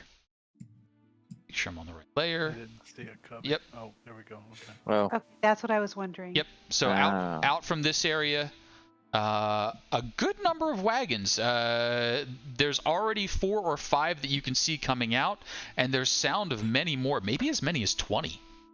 And these aren't makeshift hay wains. These aren't the, scrabbly little things. These are proper wagons. They are long distance, reasonably constructed. They could haul for days.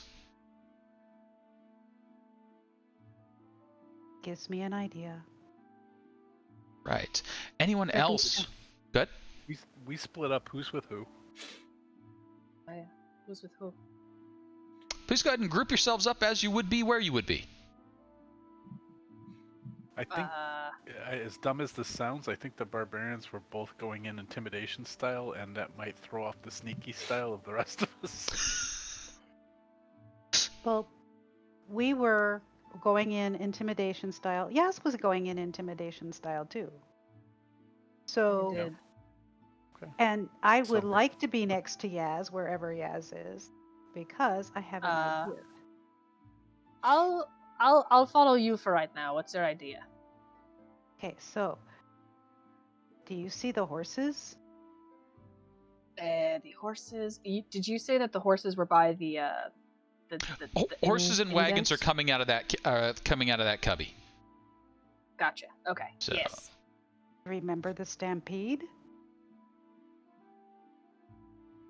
It's a horse and wagon. We could create a massive distraction, and we could stampede the horses again, maybe even into some of the tents. Another idea I was toying with is what if a cooking fire started and got out of control?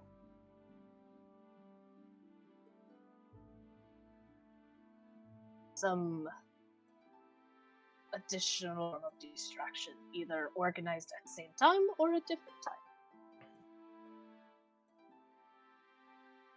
Might be. Oh, we need to talk to the others, but we don't have a lot of time.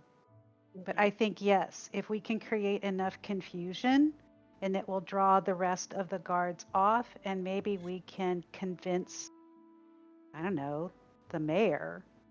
He seems to be able to tell the rest of the people what to do. I don't know. Sorry. Oh, Oh, go ahead. I'm No, sorry. no, Go ahead. go ahead. No. Go ahead. I was just asking. Go ahead. I don't know if we're going to be able to get, was it 200 people out of here? But maybe with enough bad luck following Scion Wrath's group, perhaps they'll be not united enough to make decisions. maybe if we continue to see, we still have cultist kobolds and possibly humans. I mean, we can't see the humans inside the tent, correct? Inside. We can't see the mercenaries. We can assume that they're in those tents, or you are can they see them moving around. It's daylight now. They're waking up. They're moving around. And you can see, actually on that note, how about a quick perception check there? May I roll as well, or just one? Well, Amron will note and possibly call your attention to many of them look to be striking camp. A number of smaller tents have been pulled down and bundled up as if they're going to travel. A lot of gear is being packed away tightly, not the way you would if you were in camp, but the way you would if you were traveling, bedrolls, encircling things, and tightening it up. A quick guess, you would say maybe 2/3 of this camp is getting ready to move. With or without villagers? They're sort of just laying there in the ground. They have no real possessions, so hard to tell what's going on with them. But how about a quick let's go with religion. How about a quick religion check from you?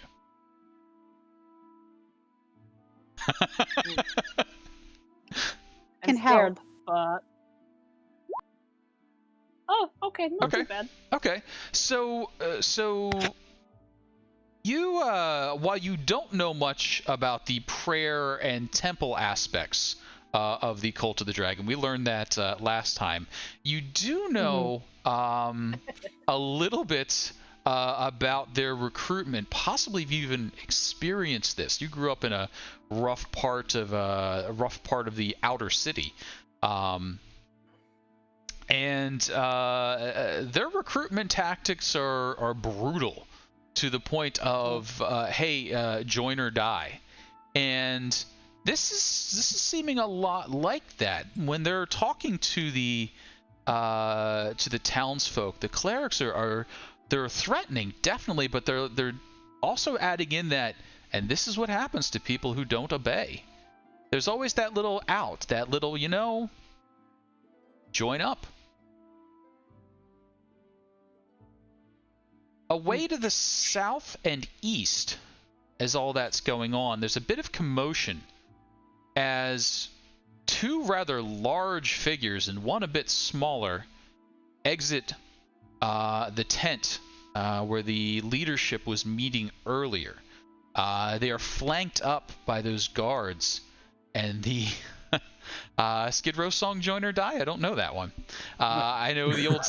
I know "Skate or Die" is an old video game, but "Join or Die" maybe.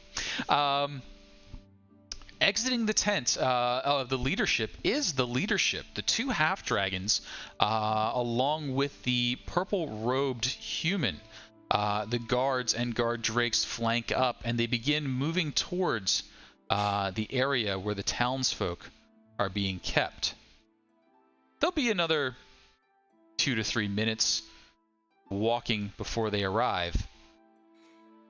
Anyone doing anything I should know about before they get there? You said that these tents are being struck? Yes, the tents are being struck. Some of the larger ones look semi-permanent. Those are probably not coming down. They've got actual, posts in the ground. But a lot of smaller pup tents and a lot of other ones are being collapsed.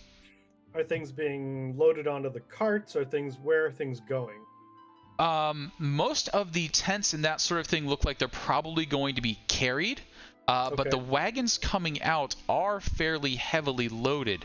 How about a quick investigation, I think, sort of check? Oh, killed it. So you got +0 on that, but a nat 20 is always... That does help a bit.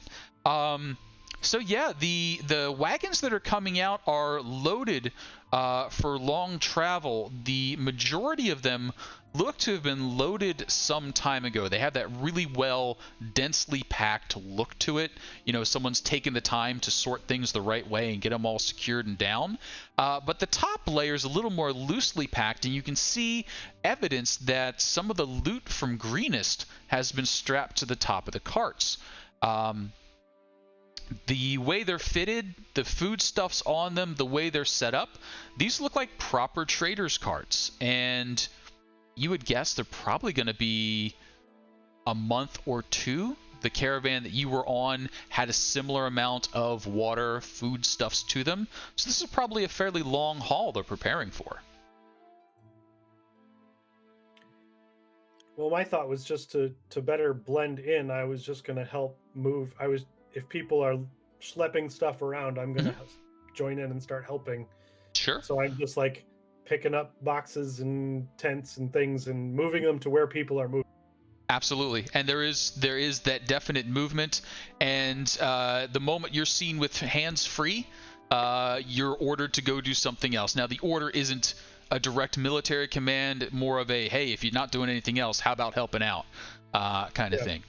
And, you know, I'm shit at lying, so I'm just going to do it. Sounds good. So Sho is pulled away a little bit to help with the loading, and each of these wagons, as you're sort of looking them over, seems to have roughly the same value to it. So it's not everything on one cart is all the fine goods and expensive stuff. It's all sort of spread out and mixed around. Like goods are with like goods a little bit, but it's not like this is the expensive cart, this is the cheap stuff. It's all kind of mingled in together. Back over where the prisoners are, the leadership is still on approach. Anyone else doing anything I should know about before they get there? I would like to try to... Go ahead. No, I was actually going to say, what do you think, Rob? Those are them. You want to get a little closer?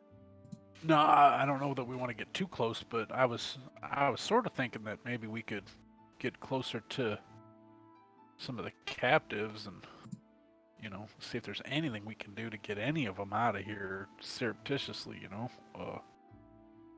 Just somebody who's maybe a little stronger, get them out of here. Just one less person. Well, you know, we do have these good berries that they might help them out a bit. That's what I was actually looking to see, like some good berries. I was going to maybe give some of them some inspiration as well, but try to get their chins up, you know what I mean? Yeah. As far as I guess you kind of answered the question a bit. The robes that we're wearing aren't super high. They're kind of the most common kind of ranking. Okay. Right. The only the attire that you grabbed, the mask and attire that was grabbed from the leader that you struck down, could pass for some of those who are doing the torturing, doing the conversion attempts.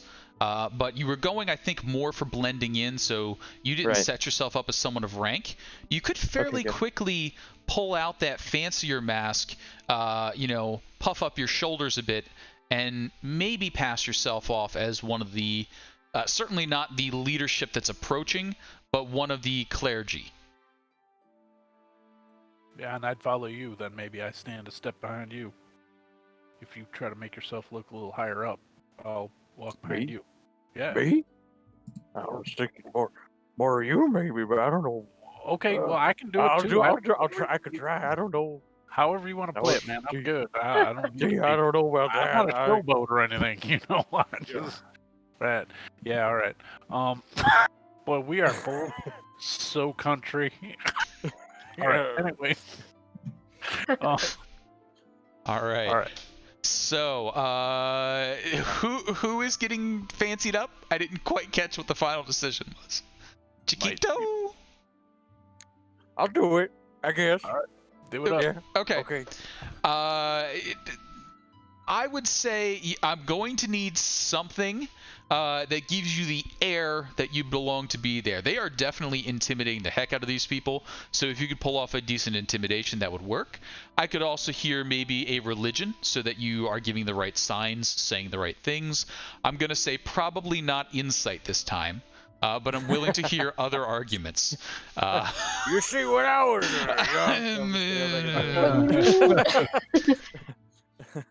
You need that retrospective. Religion. I'm gonna kind of go, okay, Chiquito, you're gonna do okay. Boop. And I guess I'll use one of the. We got slapped by Alex, right? Yep. Give us the goodness. All right. Fishspiration. Ow! Thanks, Alex. And we're gonna do religion. That's not great, but we got a little D4. Roll your D4. D4. I believe in myself. Oh, yeah, you do. Bringing it up to a 15. That's not bad at all. So you are able to move in and amongst the cultists that are doing the recruiting. You're able to at least reasonably, air quotes, rough up one of the townsfolk if necessary, and possibly communicate with them as you're doing so without arousing suspicion. All right. So that gets you in the mix.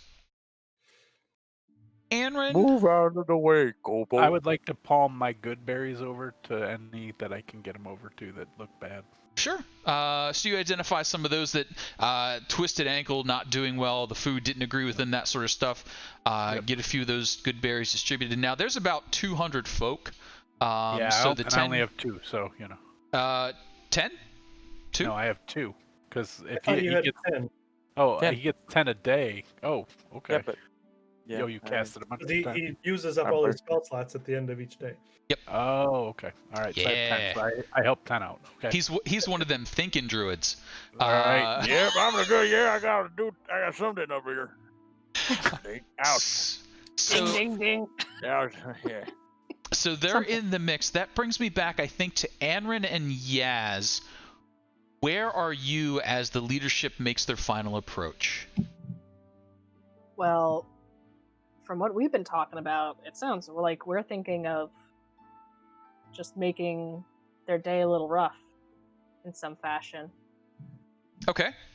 So you could make it a little rough lightly and probably without any real risk, just by hiding things, just by, taking the knife that they're using and chucking it in the dirt, just by, untying a knot that they tied, shifting a box, loosening a lid, that sort of stuff.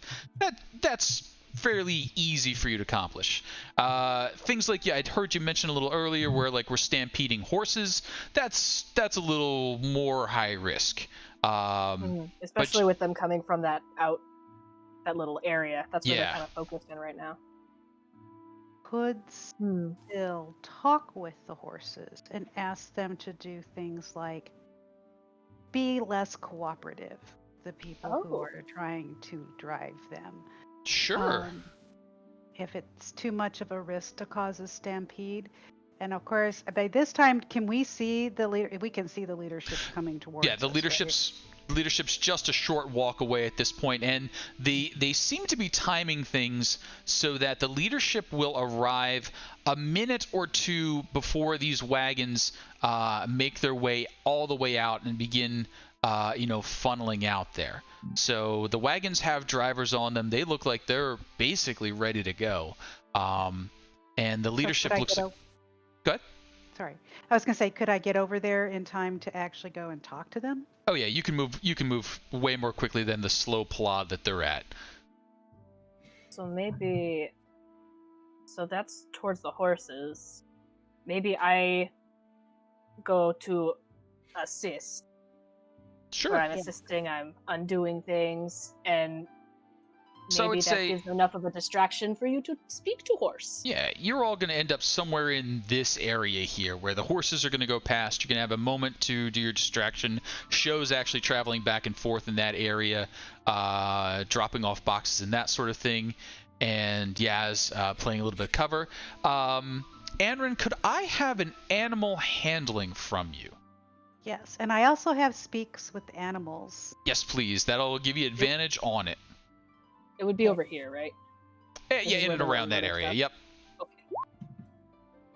And a 21 is strong, but the driver of the horses is just a little bit better. You start talking to the horses, and almost immediately you get back like a "can't talk, I'm working." And when you try and describe it, it's like, "Nope, got to listen to the boss. He's got the wisp." He's like, "You got the whip, I got the carrot. Well, I got a stick last time." So these horses have just been a little too well trained. Maybe towards the back of the train where some of those more tired horses are, maybe even one of the ones that you talked to in the picket line, they'd be willing to unionize. But these ones are working for the man. Sorry. Okay, well then, well, that doesn't really change the plan of creating some sort of hindrance. Mhm. So I can continue to do what Yaz is doing and maybe make my way. I mean, we don't have any more horse tokens back there, but that doesn't mean I can't still do that. Right. And there's a train going. The system's just giving me the warning that I've got too much stuff on the screen right now. So Okay. Got it. Got it. So I'm just gonna go ahead and keep trying this with every set of horses that I come by. You got it. And so as all that's happening, it is about 10 o'clock. So let's take our 5-minute break, and then it'll be speechifying time. So I'm gonna go ahead and mute our audio.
they should be able to hear us. And welcome back.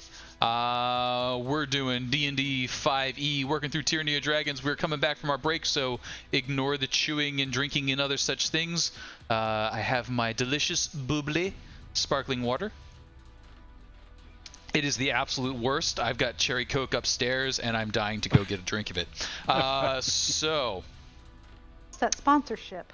It is that By the way, Boobly, if you would like to sponsor the channel, please follow, join the Patreon, and I will drink as much of your terrible raspberry bubbly as is necessary to earn your support. I am not proud. And you know what? I'll even say it's delicious.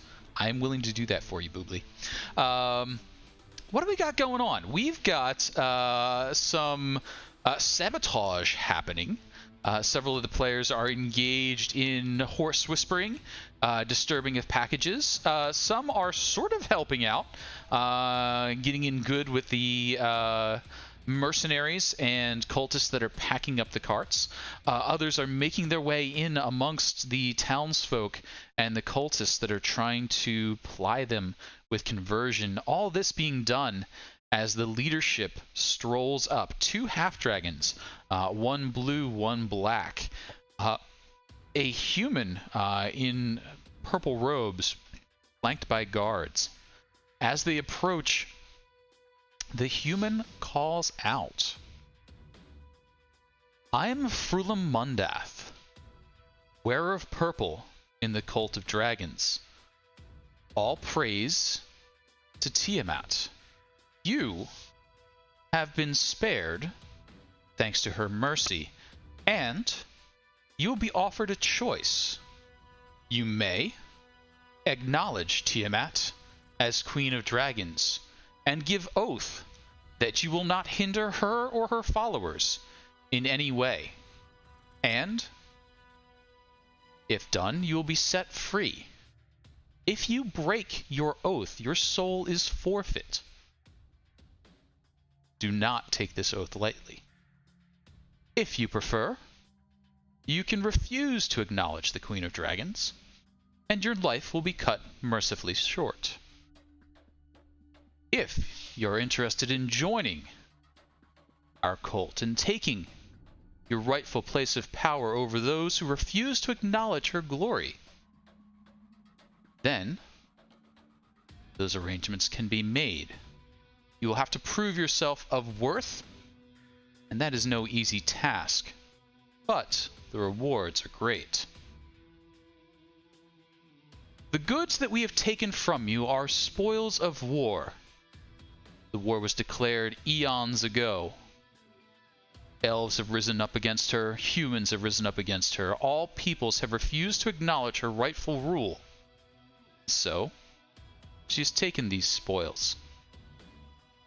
They'll be distributed to her faithful. Now,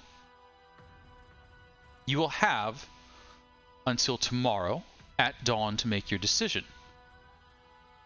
Any who outright refuse, like this fool here, and she gestures to where Leosin is hanging on the X, they will suffer.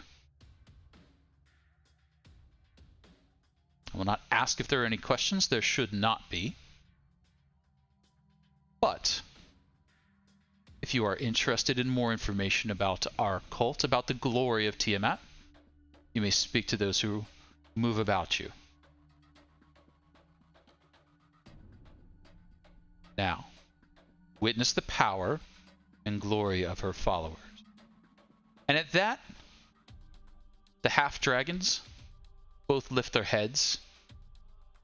Lightning sprays from the mouth of one. The other sprays a cone of acid. As it falls, you can see grass dying in a huge swath. You can hear the bubbling. You can see rock dissolving beneath it. The two smile. And then the black dragon calls for the carts to move forward. She takes a place on one of those, riding on the side rail. And they begin proceeding down the center, parading all the goods that have been taken from the people in this area past them, and then heading out to the north and west. What all would you like to do, if anything, for this procession?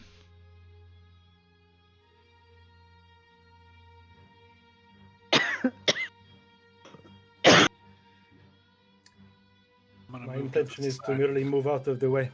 Same.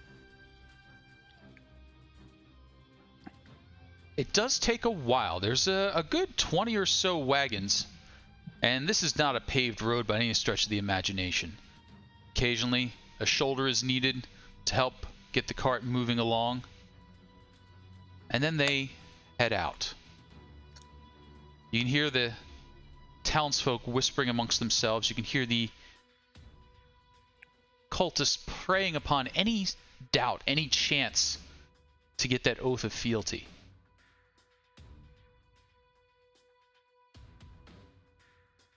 Those of you amongst the cult, or amongst the townsfolk, are you encouraging them to give oath, encouraging them to withhold, or staying out of it at the moment?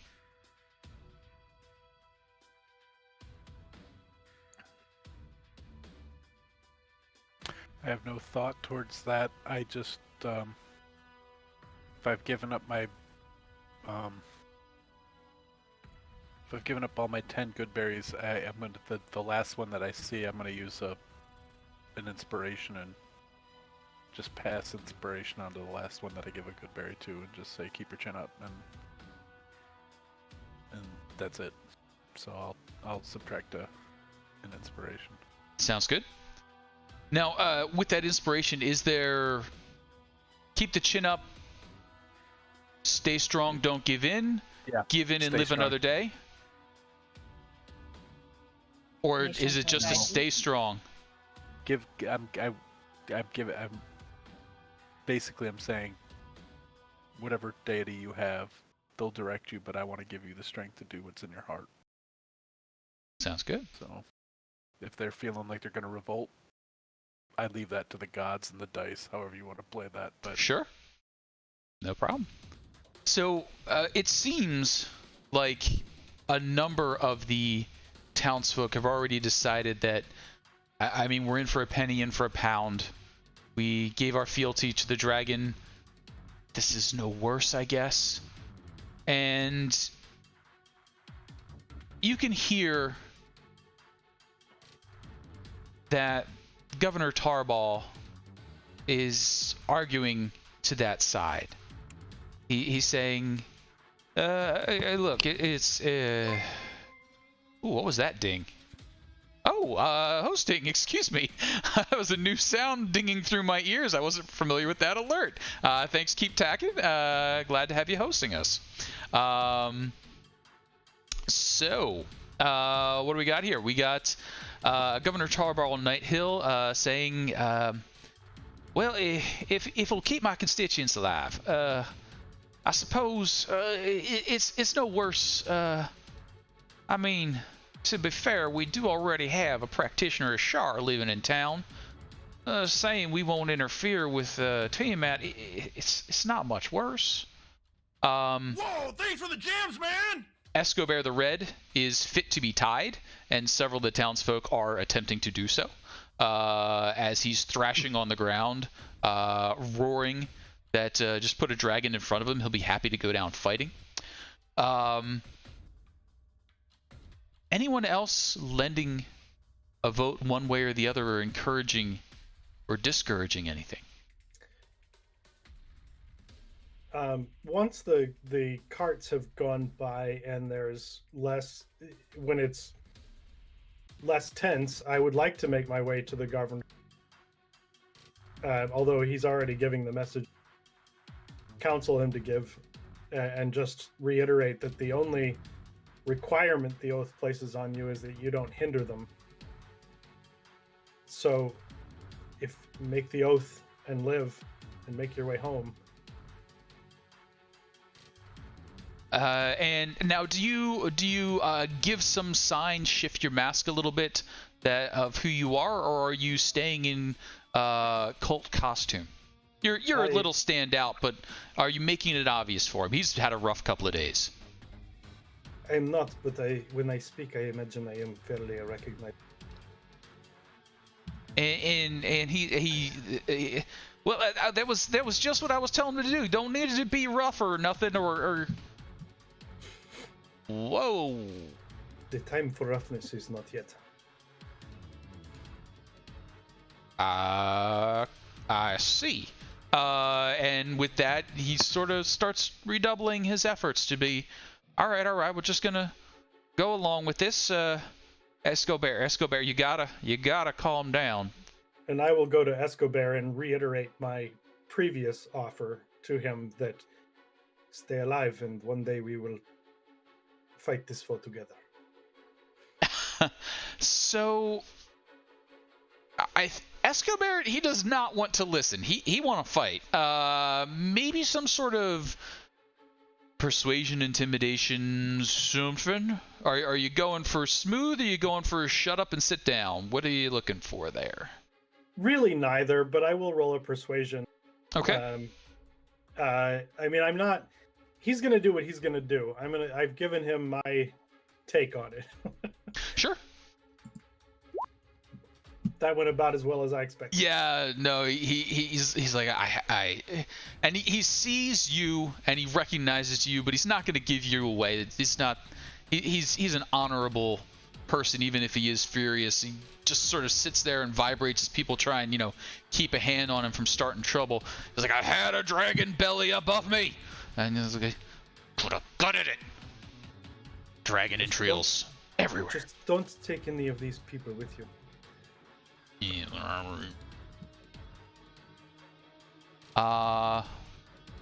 So how many are still in camp? The camp is emptying, but it is going to take the better part of the day for most of the folks to get out. So on the wagons, there were probably 4 to 5 per each wagon, whether they're going to all stay with it or break off later. So that emptied out roughly 100 of the folks. Those you would suspect, seeing them go past and the deference they give and the gestures they made, were believers. They were among the cult. Some who are just sort of making their way out, making sure they get paid, checking in, that sort of way. You're picking up those are the mercenaries. And the mercenaries were mainly camped in this southern area, down over here. Southwestern area. They look like they're all headed out. Job's done, getting paid, heading away. Is it possible for me to doff whatever disguise that I've had and start to look like a townsperson? Sure. Is there a way to maybe? Is there a tent that's one of those big pole tents you were talking about that aren't coming down? I could. I'm going to say we're probably going to need something like a sleight of hand somewhere along the line to make that last quick change moment, to give the distraction, look over there, and now I'm sitting over here. That switch that's got to happen. Okay. I'm going to give it a go. As I'm moving about, shit. I was going to say if I'm moving about and I can give you any cover, I will do so. I should have used my inspiration. I'm sitting on it and didn't use it. So I think the idea struck and the attempt was made by Rob just without really consulting or getting the assistance, and it kind of fumbled. Rob, the kobolds are on you pretty quick. You're too far out of line.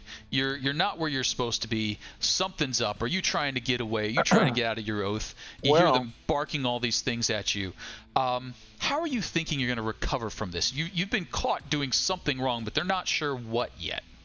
I grab him right away. In Draconic, I yell out, "Somebody put the scorpions in my cloak!" Which one of you did it? Okay. So they laugh a little bit and they go to check. And Rob, you're equipped, aren't you? You're wearing weapons and things.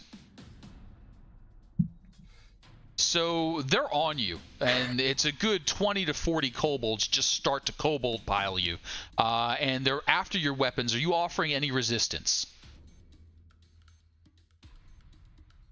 So I didn't hear it. No. Okay.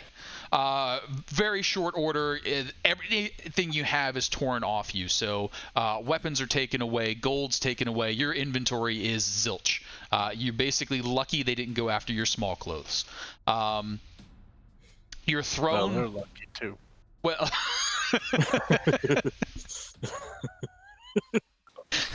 it's been a long trip and there's been no wash bins. A week, so. and it's, yeah. You're thrown in the line with the other folks. Please remove all your. Well, please note that all your equipment's probably going to be gone. But we'll talk about whether it gets removed shortly. Got it. But Rob gets caught. Anyone reacting or doing anything else? Yeah, I'm gonna go and try to kind of get my buddy back. Okay. How? So where have they've thrown him in with the townsfolk? He's in with the townsfolk. I will approach the kobolds that took it all. Mm-hmm. And I'm gonna try to intimidate them, and tell them just in common to give that to me, and I will put it on the carts. Okay. Give me an intimidation there. This is going to take a good bit of going. And I will use that inspiration. Okay. Yeah. Damn it. That's why I still have 2. So, yeah. Okay. I've got a 25 to just look very intimidating and order them to give it all to me. You got it. Rob, what are the 3 most expensive things that you have on you? Oh. Probably. I mean, and I don't know what their GP worth is. Rough numbers. Probably my rapier. Mm-hmm. Probably not my leather armor. The loot. Okay. And the short bow. The short bow is not. I scavenged that off a dead guy. That's true. Casey said it was. Casey said it was barely worth anything. Yeah. It's probably the pan flute. It's probably the pan flute in the brace. Okay. So basically. Oh no! My costume, my fine clothes costume. Fine clothes costume. Okay. So you head over there and you're like, no, that goes on the thing.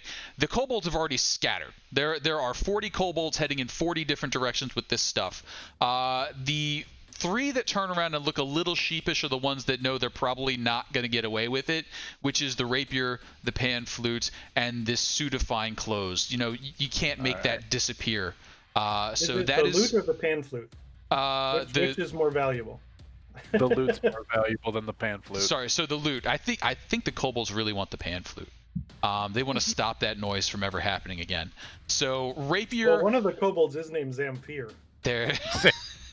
The master of the pan flute. Yeah. So the rapier, the loot, and the suit of very fine clothes, the costume clothes. Okay. The kobolds sort of like hangdog look. You can hear them like growling a little bit, but they've been caught, and I will semi-aggressively take them away from them. So I need to delete the rest of my inventory. Not yet, but just. Okay. You note that there are 3 things that might be recovered. Okay. The rest are in kobold land at the moment. Got it. Now, the kobolds hand them over, and do you put them on a cart? I will move toward the carts and try to get behind the carts before I tuck them under my robe. Okay, so I'm thinking that's probably going to be another sleight of hands to try and get this to happen. How about a sleight of hands? Because they know that some of the mercenaries have been a little shady recently and trying to blame kobolds for things. Yeah, look at that. That's pretty good. That's pretty good. Yeah. Let's just double check how swift my kobolds are here. I was pretty darn lucky. I felt like I should have done better. They're not super good at this. They are not super good at this at all. All right. So, yes, you have recovered those 3 items. The others are off being added to traps used for experimentation and other such things. Anyone else in the mix there? Yeah, I'm trying to get Rob back. I'm gonna go, hey, get out of the way. Come here. I'm gonna take him. He needs to be shown that the power of Tiamat isn't one to joke around with, and whatever he was doing, I don't like it. Don't look at me that way. You know it's true. Okay. Give him to me. So I'm pretty sure what I just heard was you are announcing that he needs to be made an example of. But by me. I will show you. Yeah, okay. So how about I'm thinking this is like a religion, but I'm willing to hear what this is a religion with a boop. Okay. How about a religion with a boop?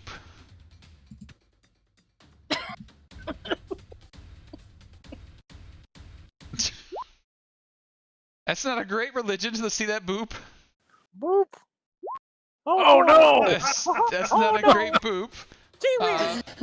Sorry, everybody. I thought I would just get in with the people so that we'd have somebody on the inside. Kobolds aren't fantastically attentive, and they are easily cowed, but they are fantastically incapable and easily cowed.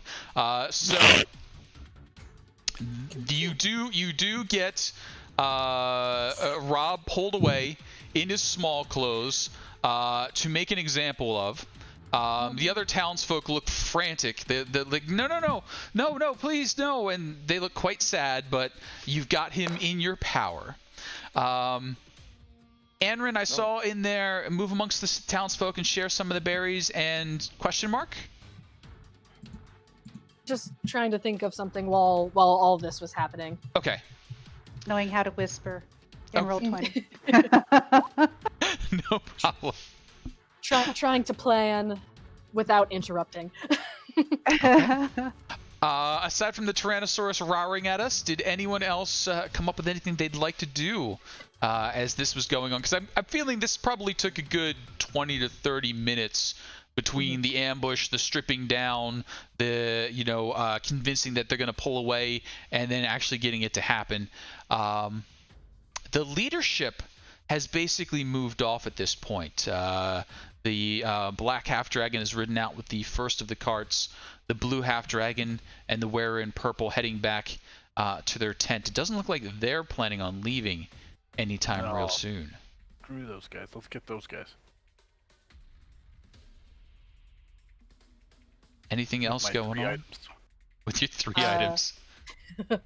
I'm sure that Anrin and I would try to not like reconvene, but try to be closer with the group to kind of see a way to like work off of what they're doing, because otherwise we'd be pretty separated. If that sounds okay with Anrin as well.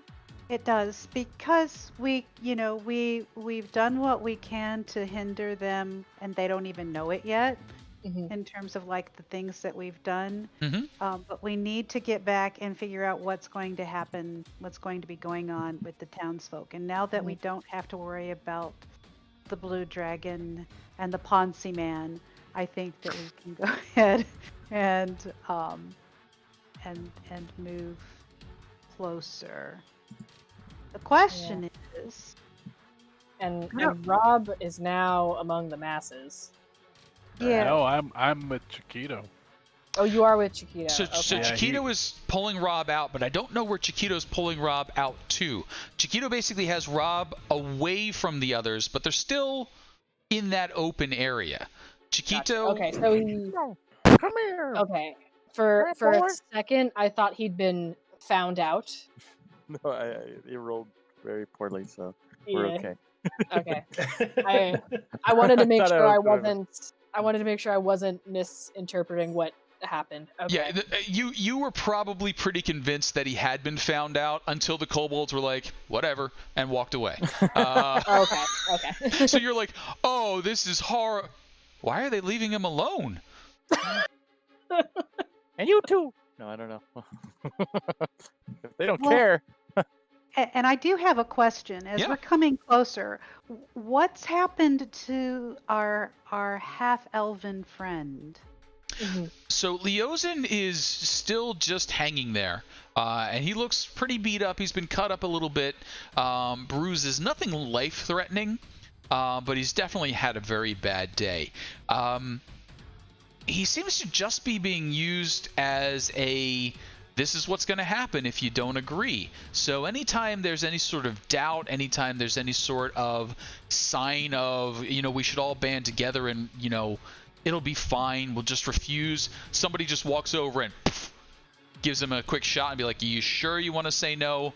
I can keep punching him all day. It's actually kind of fun. Feels good on my knuckles. All right.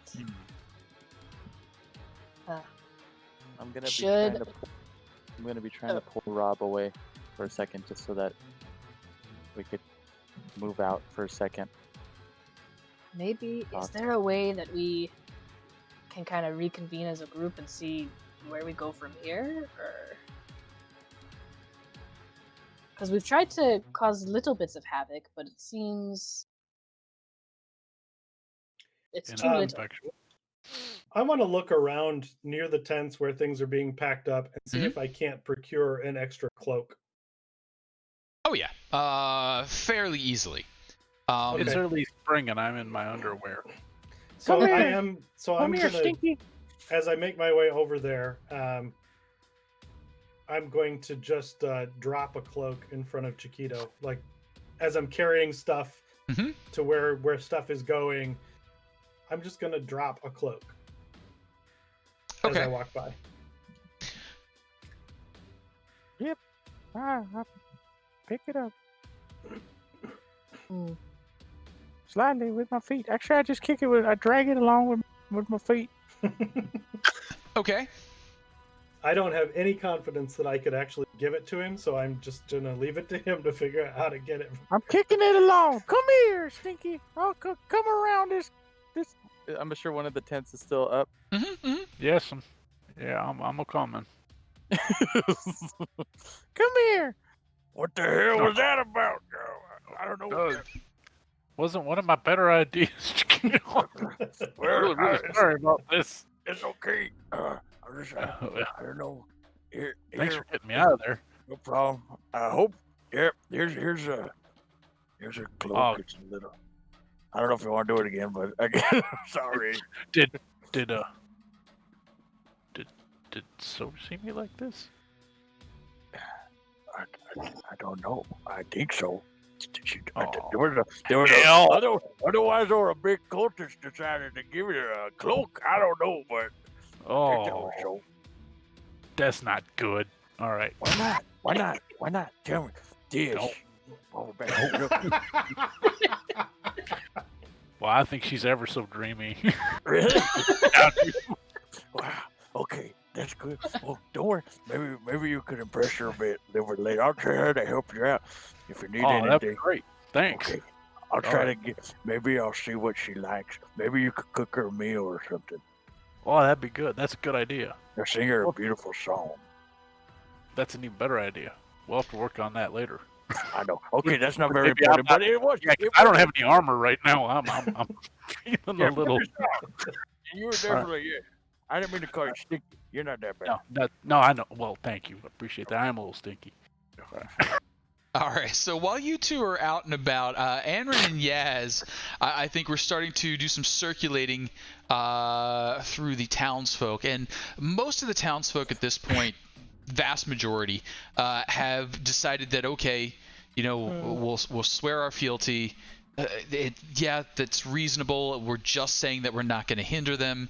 And they start to do so, and as they do so, one of the clergy comes up. There is a little bit of a ritual. It does seem very official, and then basically the kobolds back off. They stop guarding that person. They give them a little bit of space. They give them a little bit of room. They stop annoying them, and then not too long later, maybe 15-20 minutes goes by, and one of the cultists comes over again and says, well, you're free to go. Good luck. Hopefully we never see you again. By the way, if you'd like some food, water, clothes, shoes, maybe even escort back to town, happy to provide that for us if you just promise to owe us a favor or two.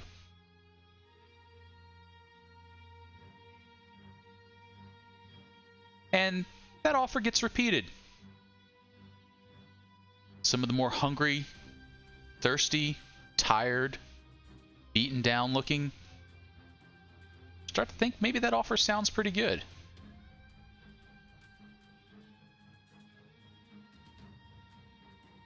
And I think enough of you have dealt with some form of intimidation, organized crime, or otherwise to know this favor is probably going to be a pretty big favor when it comes due. But that's the future. Right now, they're hungry, they're sore, they're tired, and they're scared. And it's 4 to 5 days walk across wide open wildlands where there's all kinds of ankegs and boulets and zombie characters come back from the dead to surprise you in the middle of the night, Alex. You know. Zombie furbolgs, were-furbolgs.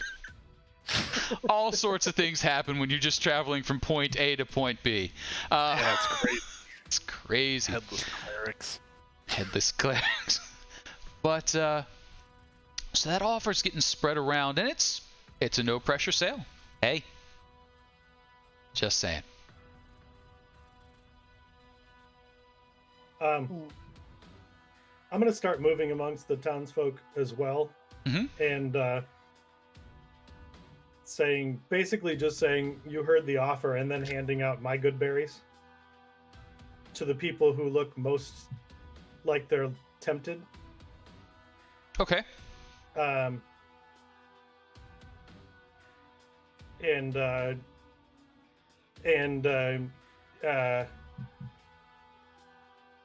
Trying to say it's not that far. You'll be all right. Okay. So, like, kind of reiterating the offer, but then undercutting it by giving them food and you know, a good berry is all the food you need for a day. So, could I also follow suit in that? That seems reasonable. I don't think I've given up good berries, so. So amongst the party, there's something in the neighborhood of 50 good berries or so. I mean, right now. Right now, but there's 200 some people. So you could definitely put a dent in the hunger of the worst of them. Yeah. And especially the children. Especially the children. And that's probably enough to save the vast majority. But there's still a few that are teetering on the edge, and these might be people who would be tempted into these sorts of deals even if they weren't in a dire situation. This is a promise of power, and look what they did. I mean, they just walked in and took our whole town. And they got half-dragons and dragons and gods. Are you concerned about those tempted individuals? Are you going out of your way to stop them, or let that happen? I'm really not. Okay. If anyone were to ask Sho, she would say that they still get to make their choice. Sounds good. I would not, because I already know that this battle has played out before. If Tiamat is the person that they have pledged their fealty to out of convenience, that is going to be their trouble later on. But I'm not concerned that there's anything they can do because, hey, we've already won. Gotcha. So, do it again. Throughout the course of the day, almost all the townsfolk at least agree to the no hindrance, no harm agreement. A few take up the offer for food, and those that do take up the offer, the cultists don't even stop them from sharing. They give them enough food for 5 days, and if they happen to share, that's their business. seem to be reasonably fair about it. Only 2 folks don't get a free pass. Leozen, who's up on the X, and Escobar, who flat out refuses to have anything to do with it until he gets to cut up a dragon. Eventually, Escobar joins Leozen on the other side of the X, so he's chained up on the reverse side. And a few at a time, and then in a little bit of a stream, the townsfolk gather themselves up and start heading out of the canyon to make that 4 to 5 day trek back to town. They move in pretty good sized clump. Kobolds range along beside them, preventing them from getting into trouble or trying to come back to stakes and, rise up. Are you heading with them back towards Greenest? Staying in the area? Staying in the camp? What's the plan as that exodus begins to happen? I'm going to watch everyone else, but if I see anyone moving toward the townspeople that are leaving, any of my compatriots moving in that direction, I will do that as well. And I'd like to get close to one of the ones who offered the favor, because I feel like I could give them things without it being suspect, because they're with us now. Mm-hmm. And just move along with the group out of it. But if the rest of my group doesn't do that, then I'll stop. Okay. What's everybody else up to then? Don't really want to leave Escobar. Seems to me to have a proper spirit. It would be a shame to leave him. And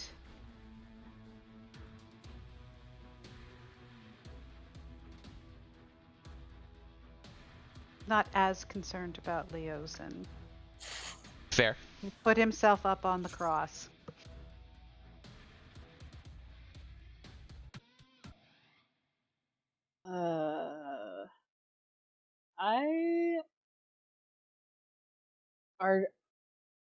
What we said we would do was to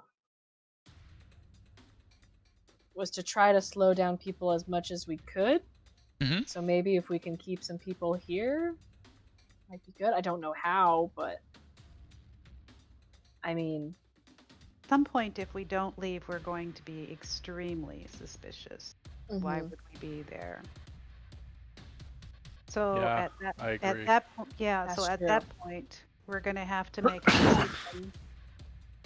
We're going to have to make a decision as to whether we try and fight one half dragon and one, I don't know, Ponzi man, and to save these 2 people, or maybe we would be able to at least remove them and spirit them out in some way because nobody's paying attention. So how could we do that? I mean, eventually the cultists are going to leave them alone too. I don't think they're going to kill them, right? So, don't think they're going to kill them. How about maybe an investigation? Okay. I would appreciate any help because I am not very good at investigating. I'm much better at acting. Sure. Without thinking. I'm not strong in investigation either, but I'll try to give insights here and there. Maybe like, maybe this will work. I don't know. I don't know. I'll try to assist. You got it. Let's see that roll with advantage. Yo. My assistance is very good. Even with the assist, you just can't quite suss out what the real plan is for Leozen and Escobar. You heard the threat. The threat is either you follow or you die. So they're gonna kill him eventually. But when and how, you're hearing too many things. The cultists are very, very creative, and each one's like, yeah, that half elf probably going to get fed to dragons in little pieces. That half elf probably going to be hung upside down till his brain explodes. That happens sometimes. That half elf and all these things that are going to happen to him, and you just can't put a bead on it. So, and I'm assuming that we're out from the tent, or are we? Yeah, you're back out from the tent and milling about. Right. At this point, almost everyone's calmed down. The guarding isn't really happening anymore because everyone's agreed. And you know what? They're fine with having a soul. Half-elf tacos. So. Yes, what? It's me. Yes. It's Chiquito. You have a distinct voice. Oh, I do. Oh, okay. Right away, it's me. I was with Rob. What are we thinking of doing? I mean, remember what they said in the tent last night? They said they were going to kill him. They're going to kill those who don't swear fealty. But did all those people leaving that are starting to leave, did they swear fealty, or did they just... They swore to not hinder the cult. Oh. I believe they're going to let them go. From what you said you heard in the tent, they don't have time to do otherwise. Start drifting over because there are just like too many of us there, and maybe I can casually just sort of position myself right about there within earshot. I want to catch up to the ones that are leaving and give them the rations that they have because we can provide for ourselves. You're still in disguise. And your disguise is as a cultist, right? I have the robe. And it was the cultists who were going to kill the half-elf and Escobar. So maybe you could pretend to be the cultist who's going to actually complete this job. I'm not there. I'm still embarrassed over here. I think it was the ones in the purple who make those decisions. It was I don't know what the decision has been. But who'd stop you right now from taking them down? Who else would know? Who's watching? I'll look around. So you take a look around, and it is spread out a fair bit. The cultists are still around, and the last few townsfolk who haven't decided one way or the other or just haven't left yet, the cultists have slowed down in their beatings on Leosin, but they're still, around. They don't seem to be guarding Leosin or Escobar. They're in really thick chains, and occasionally one of them will walk up and punch him. But you could probably just walk right up there. Unchaining them and taking them down, that might be pushing it, though. And there's that whole key thing.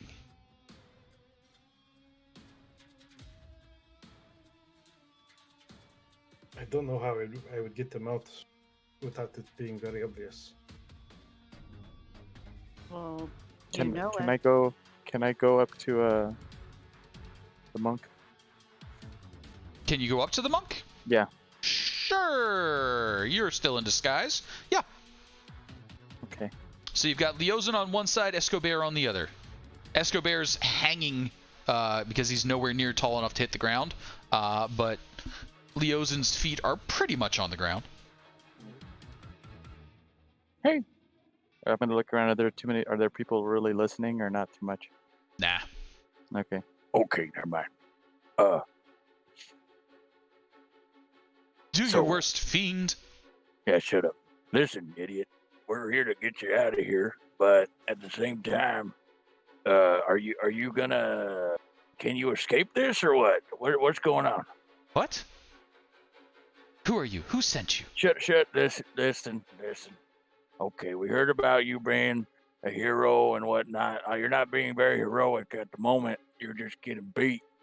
Can you get out of this? Yes or no? We're here. We got the people. Maybe we could help you and Escobar escape. We talked. I mean, maybe we didn't talk it over. we're not much of a fan of you at the moment. But at the same time, we don't want to see you die, dude. And I don't think this might, listen. Listen to me.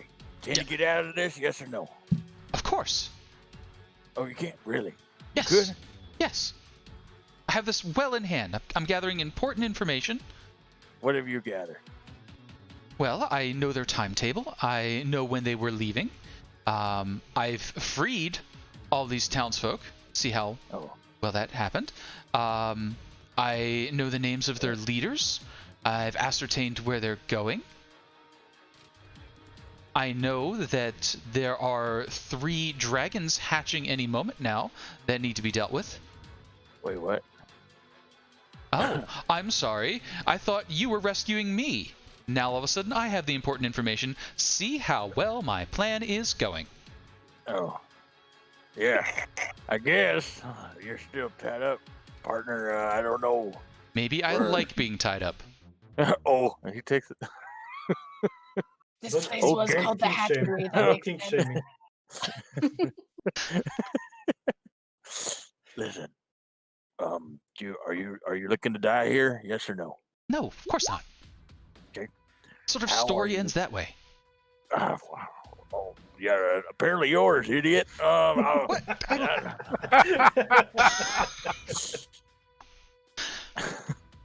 Look, I think we're off on the wrong foot here. My name's Leosin. It's Okay. I'm sure it'll be a pleasure to meet you. Who are you? Yeah. Chiquito. Is that a name? Chiquito. Oh, okay. Yeah. Chiquito. Anyway, not too loud. Not too loud. Well, it's nice to meet you, Chiquito. This dwarf behind me here, is a bit smelly. If you want to free someone, I recommend him. I don't believe you when you say you could get out. I really don't, sir. Well, have a little faith. It'll be fine.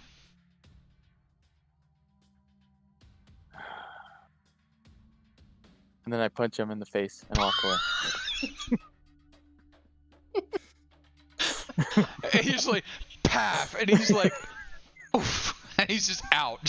He's just hanging there completely limp at this point. If he had a half a hit point left, that would have been a lot. He is out. Oh, oof. Yeah. I'm going to assume that was non-lethal, but he is now unconscious for the next 1 to 4 hours. Okay. No, it's lethal. I killed him. Oh, sweet. Now we have luggage. Well, if he's dead, that makes this a little easier. I don't feel Oh, comfortable. so all right. So you know what? I'll walk that one back. Was that lethal or non-lethal damage? Unfortunately, it was non-lethal. Okay. So Leosin is now just black hanging there. Casey? Rob, I have some things of yours. Outstanding. I'm just wearing a cloak right now, and Yes, I know. Well, I'm gonna very- reach into my bag, very embarrassing. into my cloak, and hand him his rapier, his very fancy clothes. Yeah. These are so soft. I don't know what you wear. Why would you wear something so soft? And then and his loot. Sometimes it's nice. Anyway, not the right time for that. Can I take a quick peek around and see if I see kobold stuff in my shit anywhere?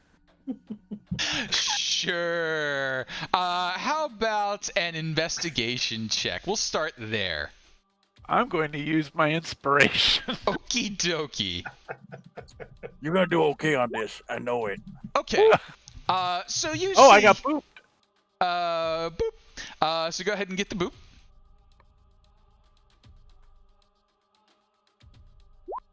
Okay, so you do see some of your stuff. Whatever you have that is colorful and eye-catching, those sorts of things, you can see now being, strung about on the tower. So basically anything shiny is now bait for a trap. So your gold, like any of your costume jewelry, any fake rings you had, anything that could be considered cool hat with a feather, it is now sitting on a small platform with a ring of rope around it. That ring of rope is tied and leads up to a bent bar. That bent bar is connected over here, and you can see the little stick that's set so that if you touch the hat, it's probably going to send you flipping into the air. Yeah. All of your stuff is set up in traps like that. That looks costume jewelry, fancy kind of stuff. Your gold, gone. That's in somebody's pocket and twice overspent. Got it. Is there any big and unique stuff in that inventory pile of yours? Not necessarily. The pan flute would have been kind of interesting, and I'm mostly concerned right now about my armor. Okay. Which would not be fancy. That's just leather armor. I think the armor is now headed off to the armory. That seems like something that it would be reasonable to recover. So that, as you're like, oh, where to go, you do see, just out of the corner of your eye, someone heading away to the east. Way to the east. And if you see that dark spot in the eastern wall, way over there. I overcompensated on the zoom out here. Hold on. Okay. Okay, gotcha. Okay. That dark spot on the eastern wall there looks to be a cave, and you see a kobold heading in there, burdened with your leather armor. Okay. I say to Show, I will be right back. And then I will start singing the poop and the poop, and everybody loves Tiamat poop. And the poop. Tiamat poop is the best poop. And then just gonna sing that on my way over there. I really need to learn Draconic. I don't have any idea what he's saying. I can translate for you. I'm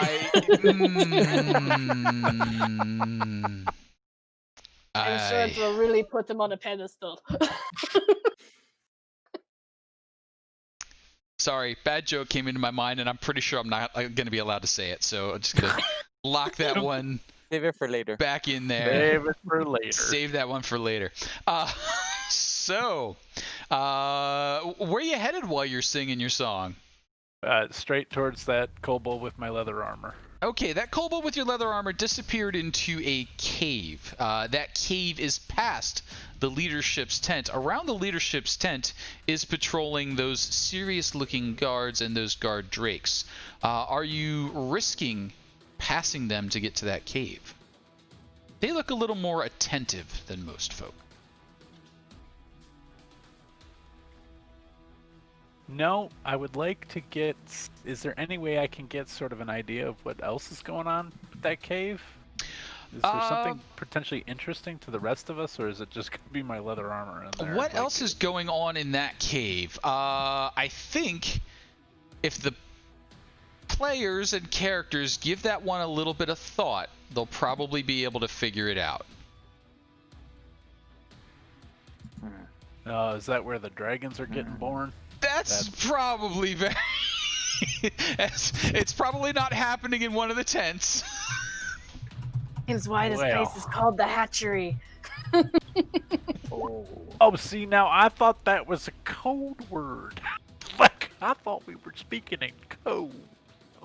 Sometimes codes are very literal. The half-dragon said it. We're going to the Hatchery. I don't know if it was... I mean, it seems pretty legit now. But this seems sort of like a secret lair, you know? Like we call it the Hatchery. The other one's called the Airy. You know, it's all...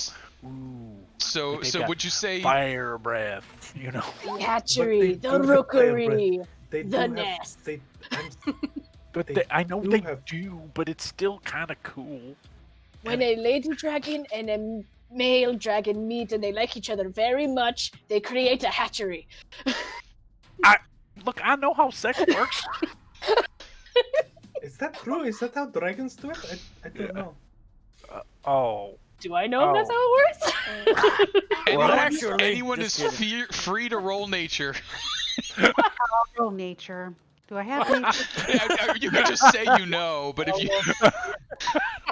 I think it's more fun. I think it's more fun to roll. Yeah, you're I all know. pretty sure that's how it works. All right.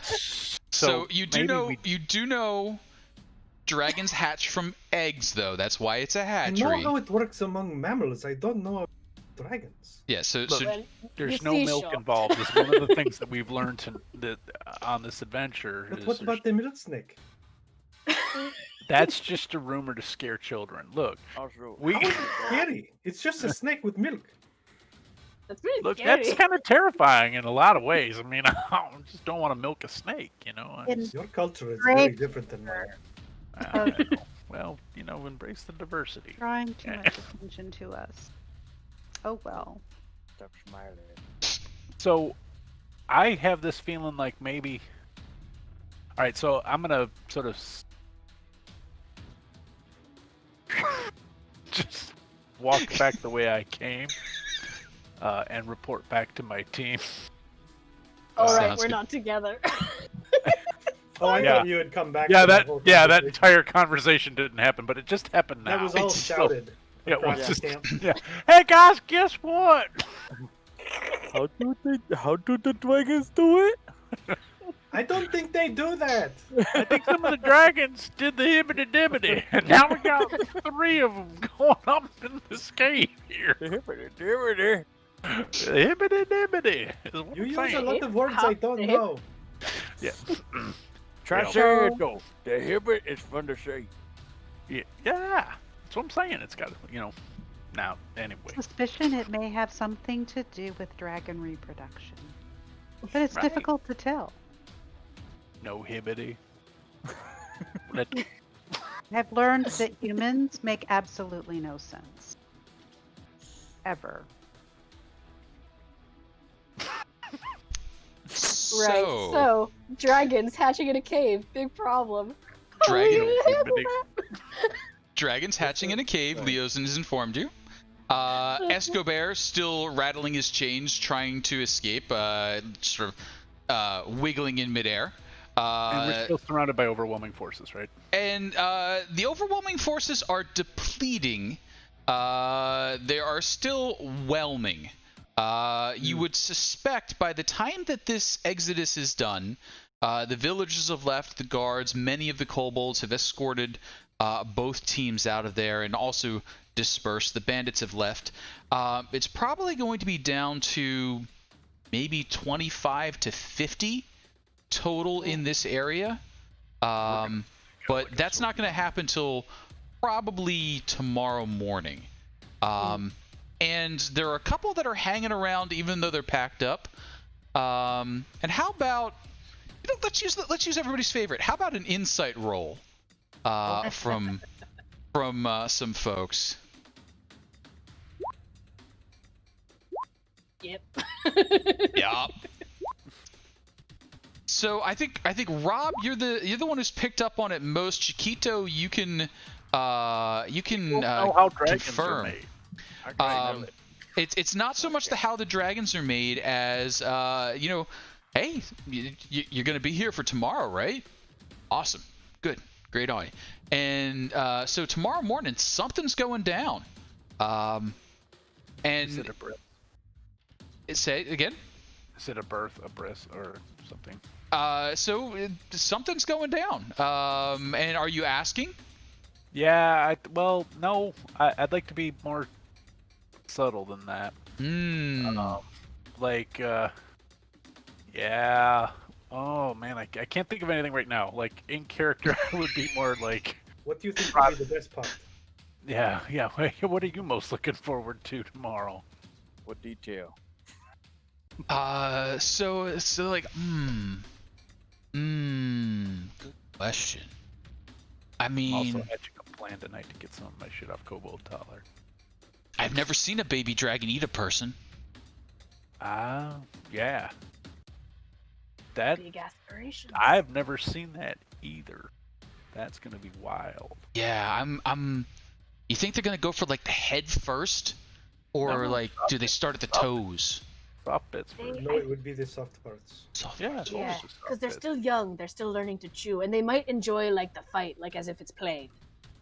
And that, I think actually that just like gets a whole conversation going about, you know, like what's going on. A little betting pool starts up. Like they're among friends now. They've let their guard down a little bit. This is like, yeah, it's gonna be awesome. I've never seen, you know, how close have you been to a dragon? But while we was with the raid, but he was way up there, and you know, yeah, but these are gonna be like tiny little ones. Like, yeah, but they're not tiny. Like, have you seen the size of the eggs? They're like, Murr! And they come out hungry, I hear. So yeah, it sounds like somebody's getting fed to a trio of expected baby dragons tomorrow morning. I was gonna take some of that betting action, but I don't have any coins. I'll lend you some money. No, I'm joking. I was actually like, I'm just handing you 3 of my gold because I don't really care about the gold. no, it was more to make a point that so then I could walk away and go to the Kobold Tower. Best rest up so that we're ready for the spectacle Plan in is the morning. So We hit him tonight. the Kobold Tower is still a hub of activity. While many of the kobolds have left, looks like there will be 20 plus staying, and most of those are working on the tower. And it seems like part of the game is stealing the traps of others to add to your own trap, but to steal their trap, frequently it sets it off, which is unpleasant. So it's sort of an arms race of not only to build your trap, but to build traps to defend your traps from other traps. Honestly, that looks like fun. And they're having a blast. I mean, and Rob, you might have seen something similar to this. Usually it's done up in caves where it'll be cave upon cave upon cave, kind of running a gauntlet style. This is vertical, and they're really doing a good job. Now it's daytime at the moment, so they're half blind while they're doing it, which is adding to the comedic value. They are stepping in obvious traps because they can't see them, but they're still doing a good job. Do I see anything that looks like mine or somebody else's that I could lift off of short bow?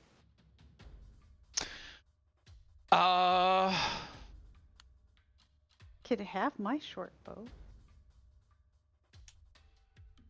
I mean, I'm willing to share. You've got Andrin offering, but there are definitely bows in there. Most of the bows are being used as tension bars. So the bow is fixed on one side, pulled down, and used to secure. You could go for it.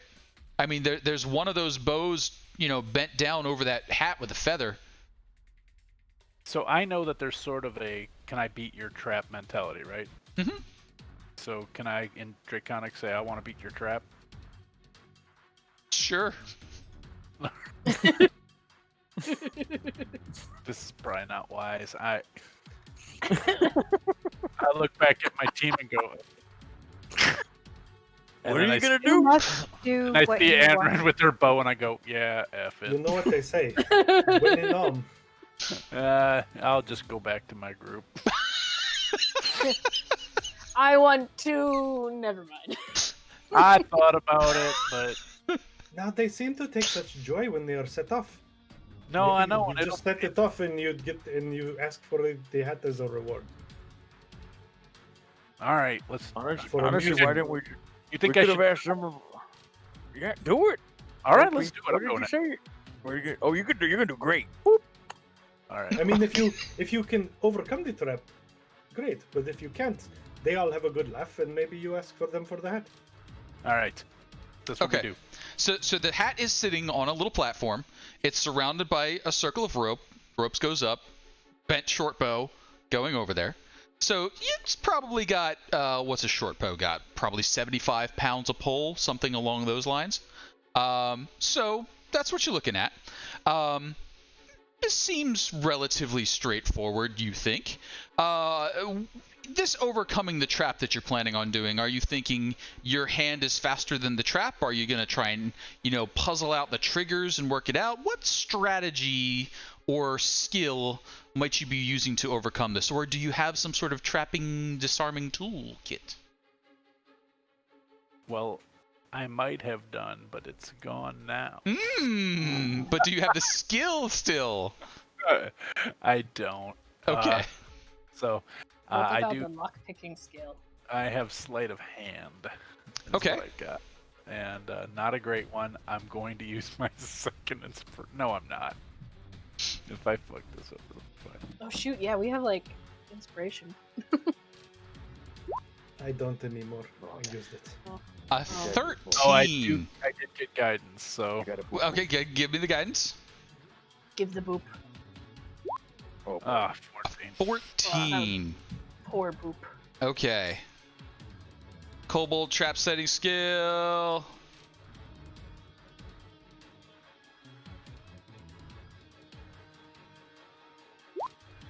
Not so good. You reach in, delicately remove the hat. The trap is still sitting there, waiting to spring. Pressure plate wasn't sensitive enough. I love that we're so vested in the hat. Well, it goes with the cloak Oh, really well. Bar is hanging there. I really like that hat. I know I said it the other day, but I really like that hat. Keto, appreciate it. Hat retrieved. Alright. And just because I feel bad only giving you a hat, the hat also counts as a quill, so you have a writing implement. Thank you. There you go. I've lost so much.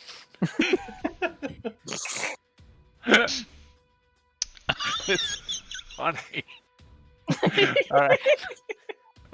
Now I feel bad. We probably should do something other than. Well, now I got my hat. All right. Now I can think right. All right. Maybe we I should think come we up. wait a bit until it is dark and there is less attention, and then we get them out.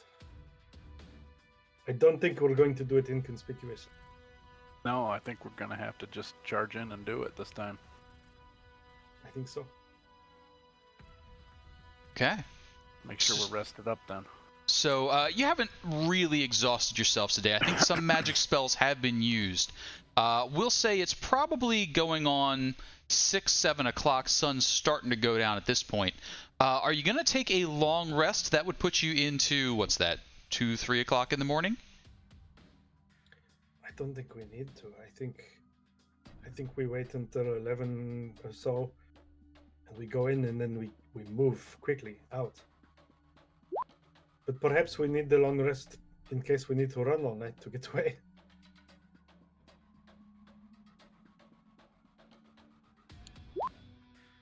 So as you're thinking about what to do, there's enough tents, there's enough places around. If you decide to long rest in camp, that is a possibility.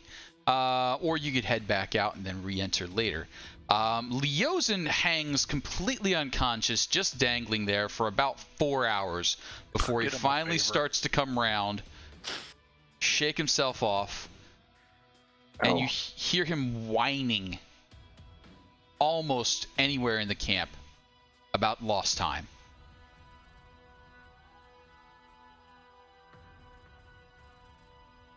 You are muted, Maureen. I am? Oh no, you just it looked like you were talking, but it didn't come through. Can you hear me now? Yep. Mm-hmm. Okay. Yes. I was starting to talk, and I only need, sort of like 4 hours anyway to restore myself. So, is there anybody watching? Do I see anybody paying any attention to us at all? No, they assume you have a reason to be here. You've been in and amongst the people. Some of you even helped out. I mean, you converted one. You've got one of the townsfolk now sort of following you around like a puppy. So, Okay. he seems real happy about that hat you gave him. Or let him get from the kobolds. So, I'm going to walk over to Leosin and Escobar. We did give Rob a cloak, though, so now he isn't a townsperson. Right, he's a townsperson who's been converted. So okay. And he's happy we gave him a hat. Mm-hmm.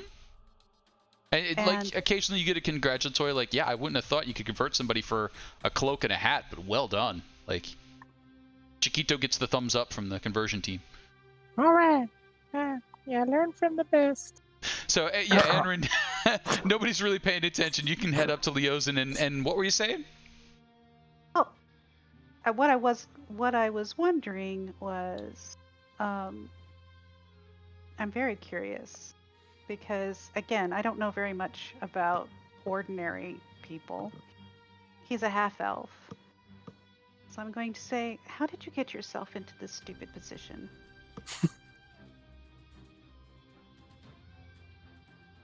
Jason told us that you were very, very impulsive. Oh, you've met Neeson.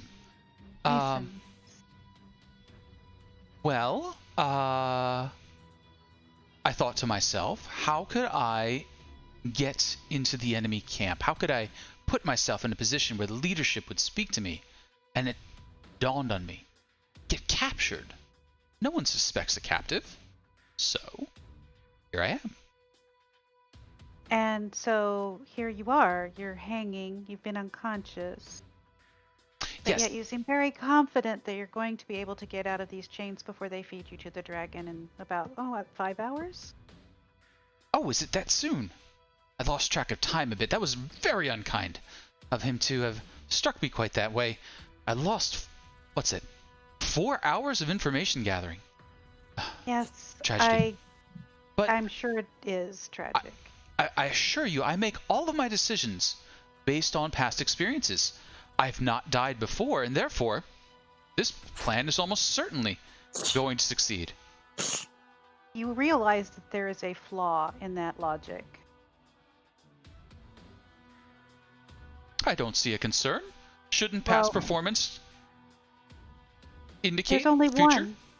There's only one time that you get to fail this performance, so you would never be able to learn from it. I suppose, but if I do fail, I won't have much time left to regret. Well, that is true. That's actually not a bad position. However, that's my hero's way. I just was wondering, how are you planning to get out of the chains? Well, you see, I have on me a lock-picking set. It's just down there in my sock, and I've been slowly working it up. It started off between my toes, and it's about half calf at this point. I should be free in no time. Could you also help us free Escobar? Oh, the dwarven fellow? Yes. Oh, yes, of course. Could you do that quietly? Yes. It's not a lot to ask, but you are a hero. Oh, I am. Well, I suppose if we really must speed things along, if you could just pass me up the lockpick from about halfway down my left calf, and put it up in my hand here, I'll be out any time now. Do that. And is without able to sorry. No, sorry. Like, we're totally unobserved. I'm not going to be at all reluctant to put my hand down his pants. Okay. and feel around for. She doesn't know where the calf is. That was sort of the long way around, but I suppose effective. And as you find it, and it's basically it's a bent up piece of metal. It's gonna have to be sooner rather than later that I talk to her about how dragons are made. Roll a 9. And so in short order, you have the lockpick, and it's an oddly shaped bit of metal. It seems to have a little bit of a life of its own. It's got a little wiggle in your hand as you work with it, and you suspect it's not a normal piece of equipment. But you hand it up to him? Yes. I am familiar with magic. I can't work magic, but I am familiar with Sure. it. It's So what? Go ahead. it is magicked, and basically it's just slowly changing shape in an odd way. It seems to just have different forms that it takes, allowing him to, pick a lock with it. I'm not great with lock-picking terms, but basically it works like a rake does, which is you just jam it in and shake it around a lot, and it hopefully pops the lock. This does that. Then I'm going to go over to Escobar's lock, which I'm assuming is different than Leosin's lock, and I'm going to go ahead and use the lockpick because it doesn't seem to require skill, and unlock the lock. Sure. Just give me a quick dexterity check, please.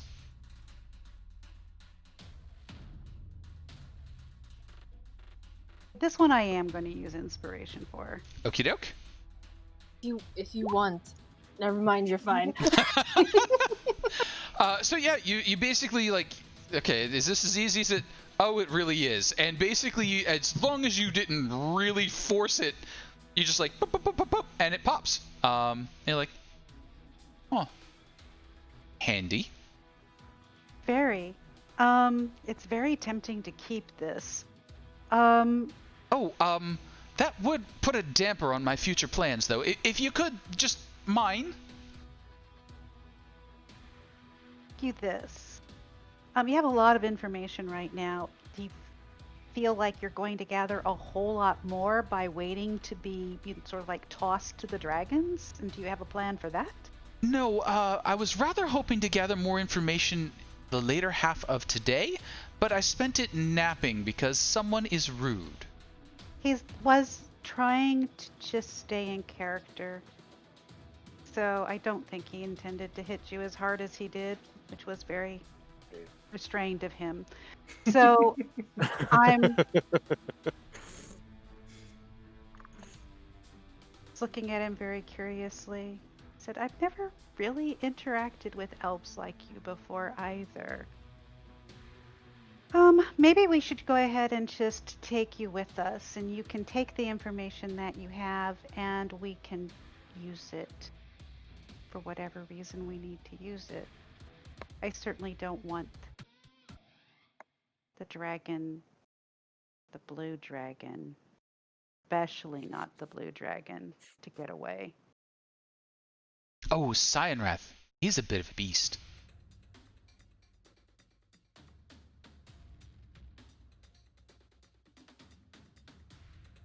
Oh, you want to come with us? Well, always good to travel in company.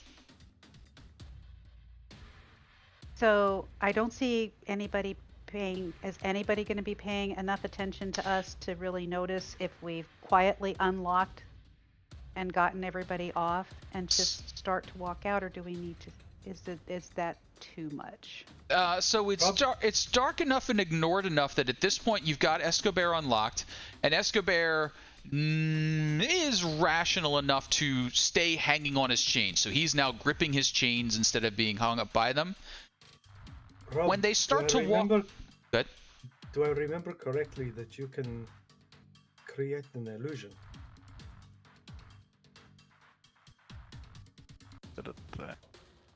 I didn't catch any of that. Is the upshot of it. Okay. I have fairy fire. Is what I got. Oh, okay. That's what I. Okay. Yeah. But Yaz, can you create an illusion? No, I'm not the illusion type. Oh, perhaps we do this the old-fashioned way and go in the tent and see if I can find. See if you can find clothes. I want to make a couple of real rough, quick scarecrows. Okay. Sure. I can disguise kit. All I think we need right now is the shape, so that in the darkness it looks like there are bodies hanging. Unfortunately, I don't have my disguise kit anymore. It was stolen. But I have the skills. So I will say, whatever skill you all think is appropriate, not insight, to create and post up these two scarecrows. I would think sleight of hand. Performance might be a hard sell because I don't think you want to pay attention to this. I think this is one of those. Deception? Well, I'm thinking for the creation of them, I was just thinking survival as like because I've made them at the farm. Like, I'm not trying to do anything fancy. I'm just trying to make something person shaped. That seems reasonable. Decoy, like one of bait. those duck dummies. Yeah. Okay. And I want to. Can I help him with deception and give him advantage to make it? Sorry. Okay, Adrian. Sorry, you were starting. I was going to say I could help him with survival. Okay. As well. So we'll do survival with advantage on dummy creation and replacement, and then Rob, you were saying. I was going to make it look like him. Make it look more human-like.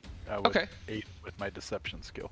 So let's go with let's start with the show survival check on the creation and swap, and we'll see if we need more from there. Fine. You're gonna do fine too. And a boop. And a boop. Okay, 18. Let's see the boop. 21. That's a pretty good swap out. So you successfully substitute a tall dummy and a short dummy for a tall dummy and a short dwarf, and start to make your way out. Folks have been heading out all day, mostly uncontested. The kobolds, now that night has fallen, have realized some of the mistakes in their trap setting and are really upping their game there. Let's throw some cloaks over them if we can. Sounds good. There's a haunting melody coming from the top of the tower where some of the kobolds have arranged the pipes to play. Oh, but it's the very, very top of the tower. Does that cause any direction change as you're creeping out of the box canyon?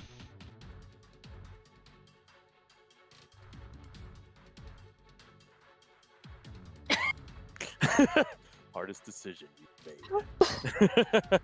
I just see I couldn't hear it, but it looked like you went, no. Stay with the group, but as soon as we find some civilization where panpipes are commonplace, because where civilized people have panpipes. Civilized people have panpipes. So, congratulations. The party has made it through the release of the prisoners. They've encouraged a successful release. They have freed Leosin and Escobar, and now the 300-some townsfolk, including the elderly, the infirm, and the children, are making their way back to Greenest. That's about a 4 or 5 day journey, and they're already pretty tired. There are kobolds roughly escorting them, more just sort of looking to make sure no one causes trouble. And the 1 or 2 people that chose to be escorted are set on horses and delivered fairly quickly. But that'll cost them dearly sometime in the distant future. Back in the Box Canyon, the leadership of the cultists remain, and tomorrow morning you suspect that there's going to be 3 hungry baby dragons born and no half-elf to feed them. So perhaps someone else is going into the pit. I don't know if you care about that or not yet. Is the party planning to just head back to town? To camp out? What's the plan? I think we'd ask, at least I would ask. So, what's the big deal about these dragons being born? I would ask, Leosin? So, Leosin, he looks bad. He was putting on a decent game face, but now that you're trying to let him walk on his own, you realize he is exhausted as much or worse than any of the townsfolk, and he's having trouble just keeping up with you. He's sort of, the here dragons. Here you go. Here. And I'd get him berries. He eats one of the good berries. I mean, they help with the wounds, but not with the exhaustion. So he's still working hard to keep up. Dragons, you see, they're rather evil, rather violent, and born fairly capably. And, well, the cult of the dragons practices magic on dragons, at least they did, and from what I understand, these three have some rather unsavory experiments planned for them, which will make them quite dangerous quite quickly, so, well, I was hoping to stop the whole thing from happening, but I'm in no condition right now. What needs to be done? Well, ideally, I don't know that there's any way to re-educate a dragon, so I think dispatching them would be the most efficient.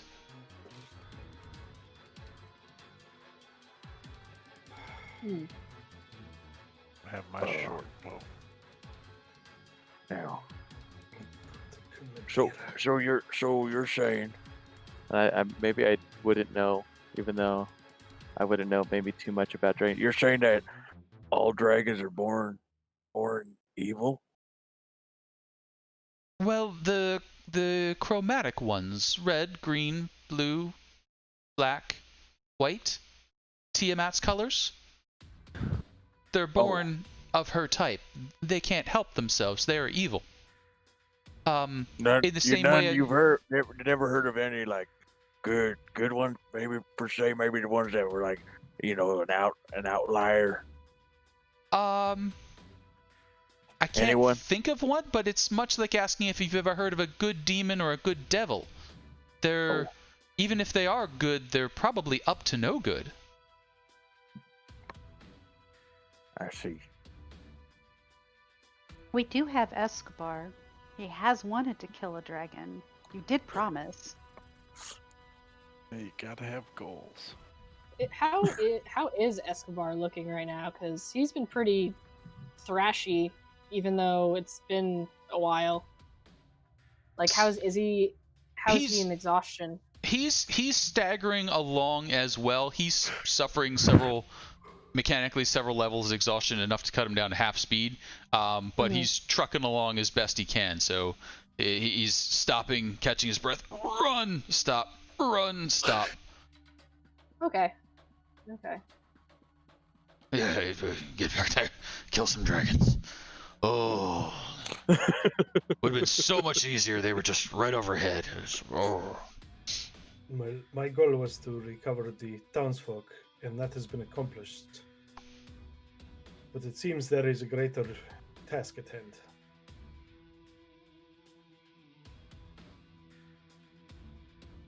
So is there anything, Theosin, that you know that could help us get into where the eggs are being kept? Since you've been so observant? Well, when they discover that we're gone, and they will eventually, no one doesn't notice when I leave a room, they will likely send out search parties. That should empty out most of the forces they have left. I would imagine just the guards within the hatchery itself. Now, they didn't let me into the hatchery, but I did hear several things about it. Normally it's occupied primarily by the kobolds. They were storing the treasure they were gathering there, but that was moved out to the carts, and then they departed. So it should be almost abandoned. I would imagine just an honor guard and a few of the faithful who wish to be there for the hatching ceremony. That would be the best time to strike. Before they hatch, I understand if the egg is broken, the hatchling inside is very, very weak. Once they've hatched, though, it's only a short time before they fully come into their own. So strike early, strike often. So maybe. Best done well or best done quickly. Well, right now it seems like there would be too many. We need to wait until they discover that Leosin is gone. Well, we can help them discover that Leosin is gone. That's true. What if we were to try to climb the back way up and drop down right at the cave? The issue was so far that the drakes patrolled in front of it. Do you think it would be possible to drop down directly on it? If we use the rope from above? And from the spying that you did earlier with the looking glass, that seems reasonable. The walls behind are certainly climbable. It'll take some effort, but you could accomplish it.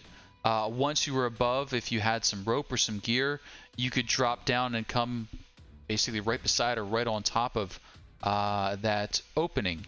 Cover of darkness should prevent most of anyone from seeing you. So it would just be a matter of luck not to come down as someone's walking in or out. If an alarm was raised and everyone poured out, that'd be a pretty good time. That seems like a sound plan.